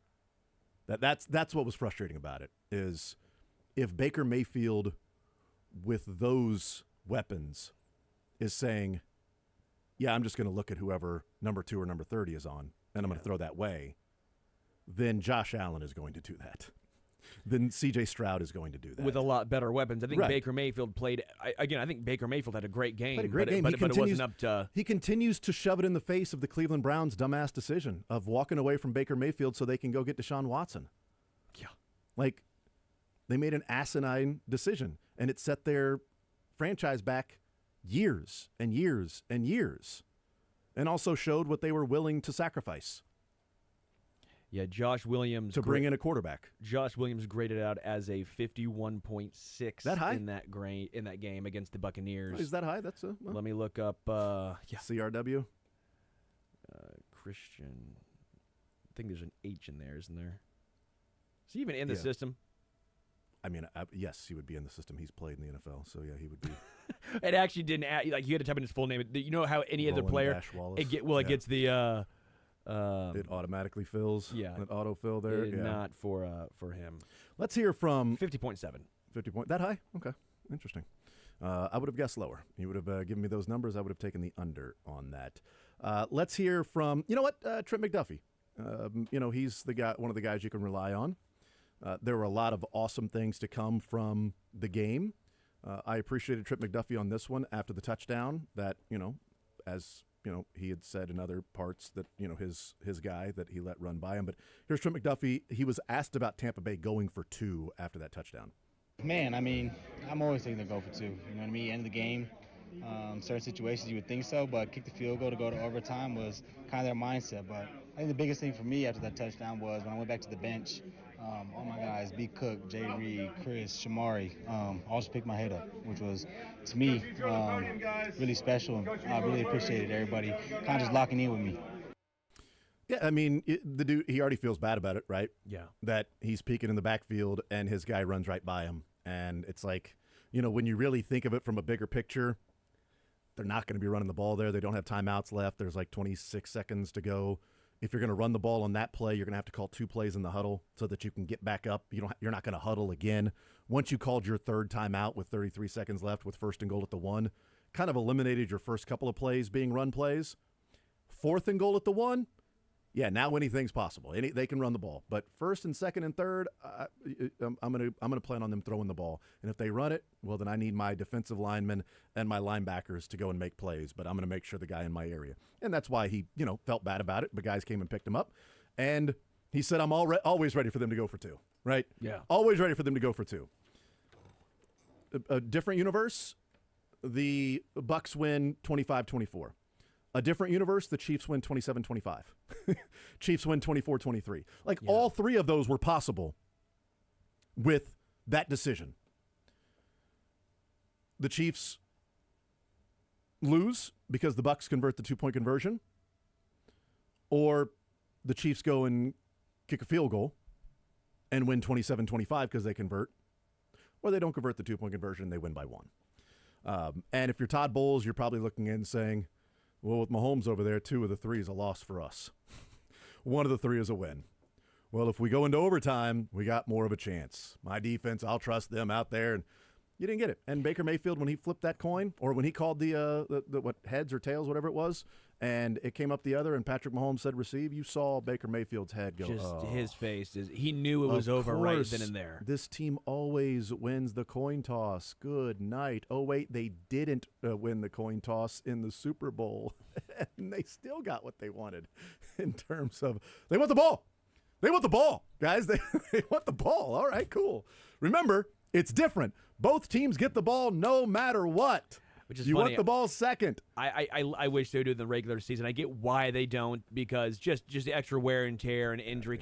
I get it, but you do, and it's funny, as a Chiefs fan, Chiefs guy, yeah. I still feel for the other team not getting a chance because I understand the I wish both teams would get a chance to possess the ball in overtime. Yeah. I would like to see that in the NFL. And Chiefs tried to say it should be. No, the NFL was when like, it happened to nope. the Chiefs, they said no, thank you. When it happened against the Chiefs, they changed it. Yeah, I mean that's just true. And now it happened on Monday Night Football, and people are the Bucs should have had a chance to get the ball. And we're all like, agreed. Chiefs fans have been saying for 6 years. We're fine with it. I would love Mahomes to make sure. Safety though, right? Yeah, right. But I mean, like honestly, if you're asking Chiefs fans, would you rather one team score a touchdown and win the game, or no matter what, both teams possess it. You know what I want? I want to make sure that in overtime, Mahomes gets to touch the ball at least once. Yes. As a Chiefs fan, yes, both teams get the ball. Because while I believe in the Chiefs' defense, I also don't want one broken play in overtime where the other team wins the coin toss and they score a touchdown and Mahomes doesn't get a chance to possess the football. I don't want that to be the case. So if Mahomes is on the team, yeah, both teams possess it. I'll take my chances. And then after that, you both score a touchdown, then it's then it's sudden death. But we'll see. But as long as 15's out there and gets a chance, hey, let's do it. I'm all for it. So it's not like the rest of the league is like, well, Chiefs fans keep benefiting from that. Like, no, the Chiefs fans are fine. Make the overtime rules whatever they are. You keep changing them, the Chiefs keep winning. Yeah, so, I mean, good point. Keep changing the rules, man. They're going to keep finding ways to win. The only way they'll lose is if they actually go back to the original rules. We'll take a timeout. We'll come back and continue rolling. More Zone next.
Surprising, because an hour and a half from now is the NFL trade deadline. And in years past, who cares? You replay a game, right? But, well, maybe this is only till 3 o'clock.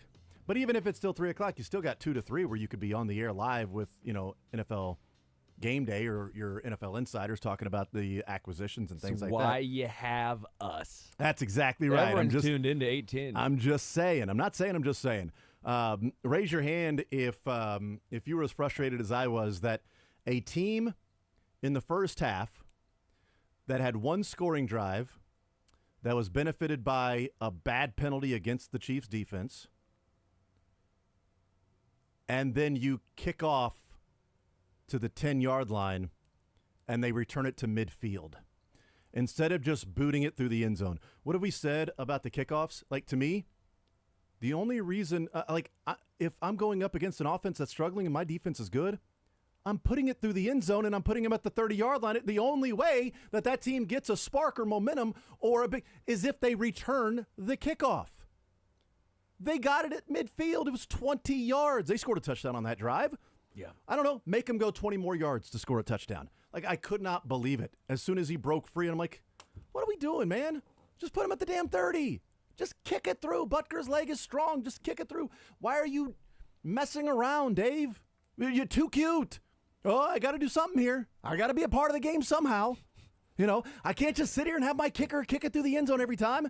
What am I getting paid for? You know what? Let's do this. Let's kick it high and land around the 5 to 10-yard line. And then we'll go and tackle them. And then they'll have the ball at, the 24 or 25. And we'll gain 5 yards. Yes, we risk giving up more. Or maybe even there's a penalty on that. Of course, it's weird how there are not nearly as many penalties on the opposing team's return team on kickoff returns and punt returns, it seems like, as there are with the Chiefs. But that's besides the point. It's a point. Every single time, just kick it to the end zone, man. I'm with you. I will also say, at least McCole Hardman had a nice punt return that kind of evened that out. McCole's been, honestly, fine. Yeah. In this role, has there been a player, I don't know, I'm sure there has, but a more about face than McCole Hardman of, everyone was excited when he was drafted. Mm-hmm. And then it was always DK Metcalf. He's not DK Metcalf. He leaves, comes back last year, and is welcomed back in this new role wherever he's just beloved. I feel so comfortable with McCole Hardman as the punt returner, but this prior stint in KC I wasn't. I feel comfortable when he's on the field as a receiver in a minor role, not as a major impact player, but in a certain McCole Hardman is a very nice role player for KC, and I think he needs to get a little more credit now at this point. That yes, he's not DK Metcalf, but he's not Andy Isabella. Right. No. He's a valuable role player on a championship team, and that means something. Or Philip Dorsett. Or Philip Dorsett, no, he has changed the narrative around his career in Kansas City by getting traded back to Kansas City, and then making a couple of big plays and big catches the rest of the year and into the playoffs, and then of course Super Bowl hero McCole Hardman and catching the touchdown in overtime, and he's been fine this year. I thought he was done for a while when he landed on the shoulder. I thought, can we stop seeing this team get injuries to their wide receivers, to their tight ends? Peyton Hendershot got in the game and made a catch. Yeah. 1 catch, 9 yards. It's not a positive that somebody gets hurt, so I will preface my next point with saying it's not a positive when somebody gets hurt. But Peyton Hendershot is a more experienced blocking tight end at this point in his career than Jared Wiley is. How the Chiefs will be playing their, quote, identity, as Matt Nagy put it last week.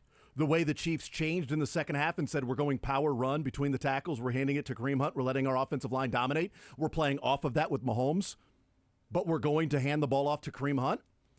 Having a guy who's a better blocker isn't the worst thing in the world if he can simply catch the ball when it's thrown to him, which he did, and he's a pretty damn good special teamer. It sucks that Jared Wiley went down.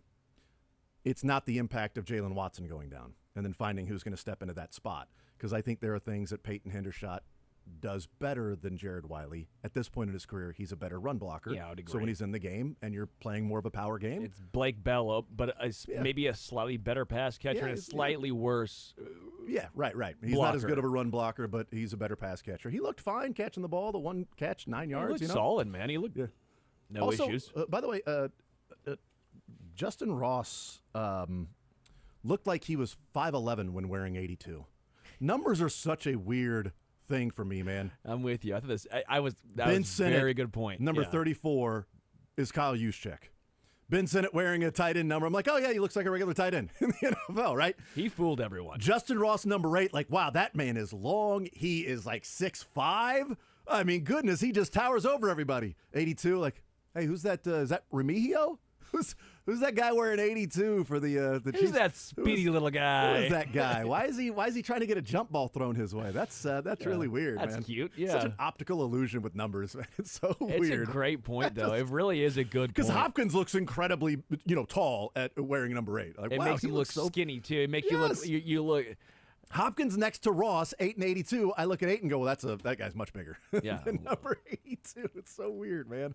But that's the case. At least it is from my standpoint.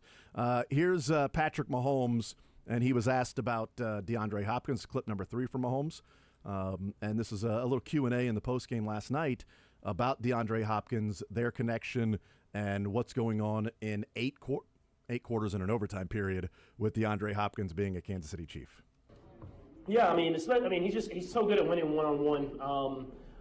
And so to be able to have him down in the red zone, third down situations, he does a good job of filling out and finding those windows. He's kind of like Travis does. I think as he figures out the whole entire offense, he'll get even better, because there's sometimes he's going places I'm like, man, there's a time and a place for that, but that's what makes him great. And then you give him a chance down the field and he makes a play. It goes from a play where it might have been a bad decision to a big-time catch. He ran the route similar to Trav did, and as I scrambled up in the pocket, he kind of took off down the field, and I wanted to throw the ball a little bit harder. Obviously, getting hit, it kind of floated a little bit for me. But to have a guy like that can go up and make that catch in a crowd of defenders, is a special type of player.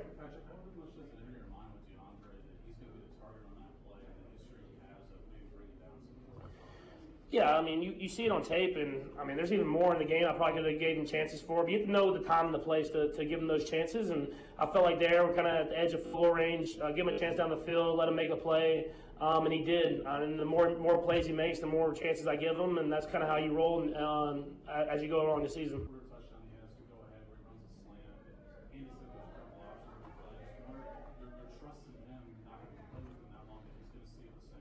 Yeah, he's extremely intelligent, so we can talk about things on the sideline. He's seen a lot of different looks, and so we had talked about certain coverages and what we were going to do with him, and then obviously I had options on the other side as well, but they gave him the one-on-one option. We got to the check that we had talked about versus the coverage we had talked about, and he goes out there and makes a big-time catch. Yeah, during the week. We talked about that during the week. You obviously study tape. You see the different looks you can get in that certain situation.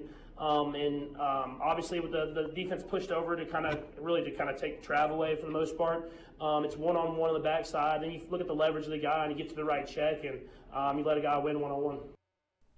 They going to put one-on-one with Hopkins now?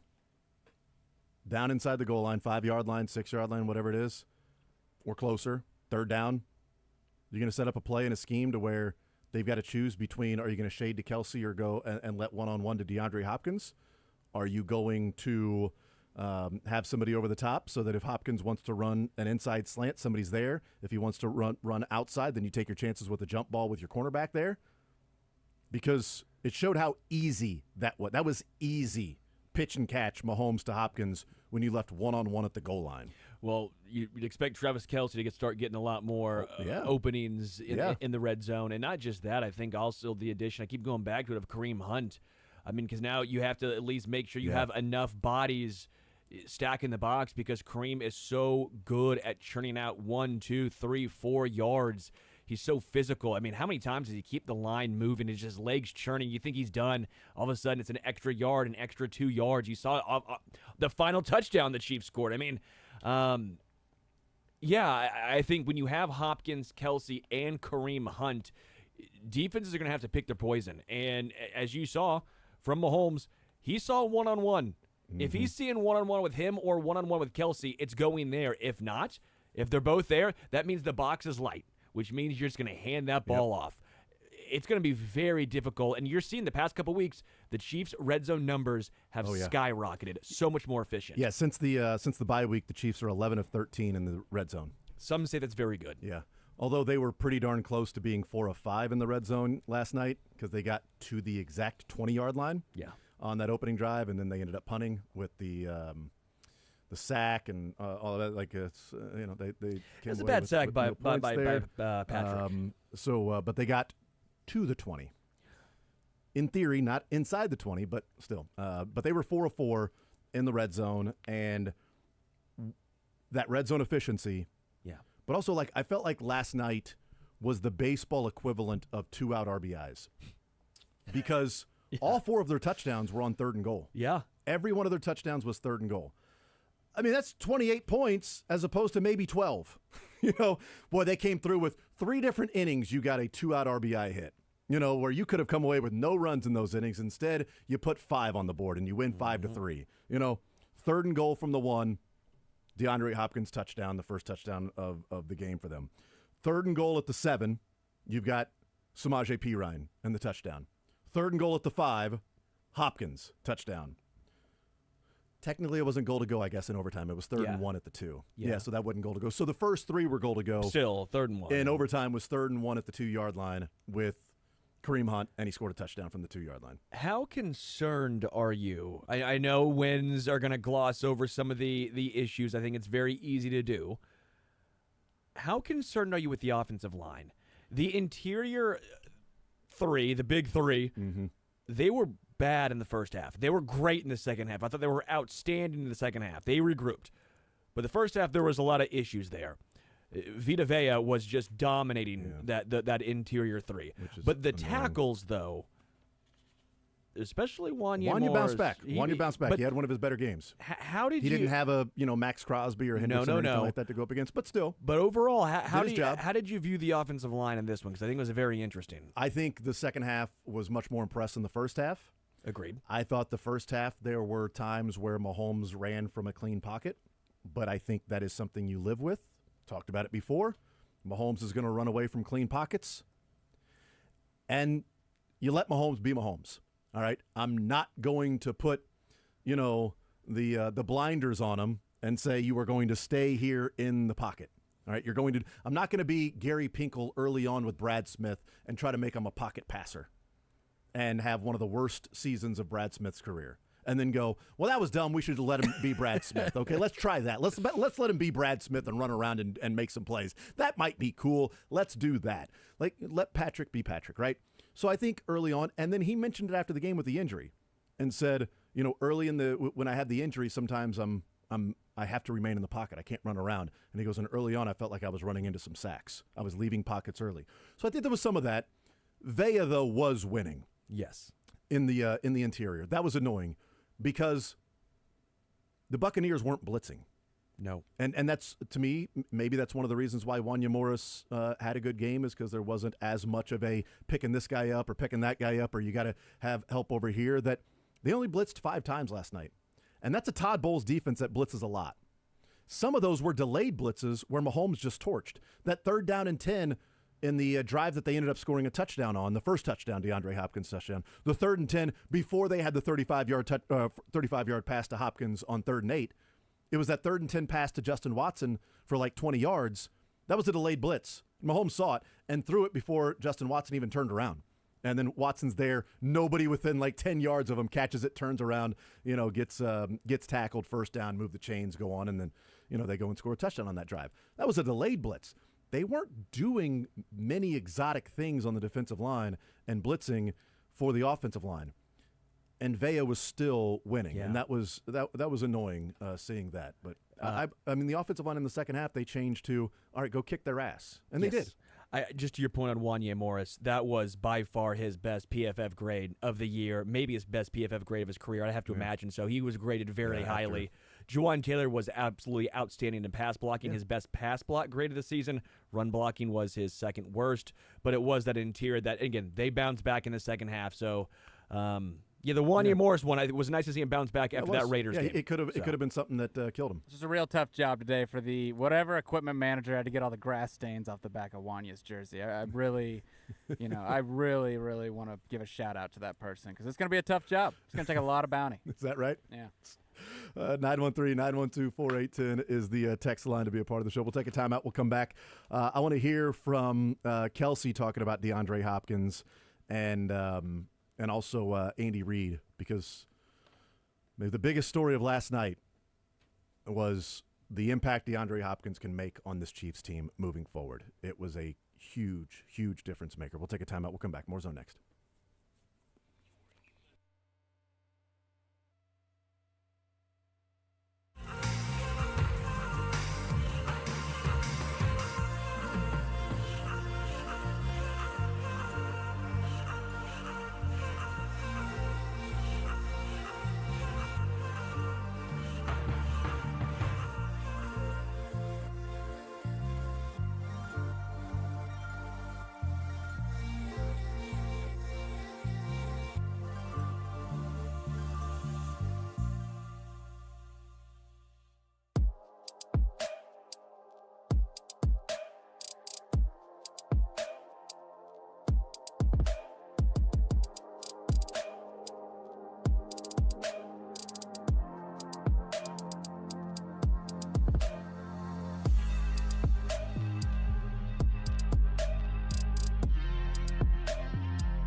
All right, we'll continue right here on Sports Radio 810 WHB. 1 hour and change to go until the NFL trade deadline. Stephen Holder, who covers the Indianapolis Colts, tweets out, with the NFL trade deadline looming, an interesting development. Multiple inquiries in recent days about the availability of Colts quarterback Anthony Richardson, who was benched last week. All suitors have received the same answer. No, he's off limits. Yeah. So, I mean, but, well, you benched him for Joe Flacco. Do you believe in him? Because Can let's we talk. offer you a Carson Wentz? Let's talk. No, he's off limits. So are you going to play him or well, no. Joe Flacco's our quarterback this week. Shane Steichen, our coach, already said that. He's the quarterback this week. But Richardson is not available for trade. No. He's not. He's off limits. He's our quarterback of the future. And he's not. Okay. He's like Dippin' Dots. Okay. He'll always be the quarterback of the future. It's great. That's really good. Waiting for that to be the quarterback. Mondesi is my just to be Dippin' called Dots. ice cream. Alderberto Mondesi is my yes. Dippin'. But what about a Bryce Young, Anthony Richardson just trade? Just new scenery. Huh? I mean, yeah. Who says no? Football watchers. I mean, viewers. People want to be entertained. Fantasy football owners. I don't know. I'm not sure. Trying to see if there's any late reports from Ian Rappaport. Steelers have added veteran pass rusher Preston Smith from Green Bay. A 7th rounder to Green Bay for Preston Smith to the Steelers. So the Steelers have added another pass rusher to their team. We'll see what that does. 1 hour to go. We'll see if the Chiefs, Albert Breer said the Chiefs have been aggressive in trying to acquire a cornerback. Marshawn Lattimore was too rich. We'll see if they get somebody else. That was a 3rd, a 4th, and a 6th for Marshawn Lattimore. Program up next.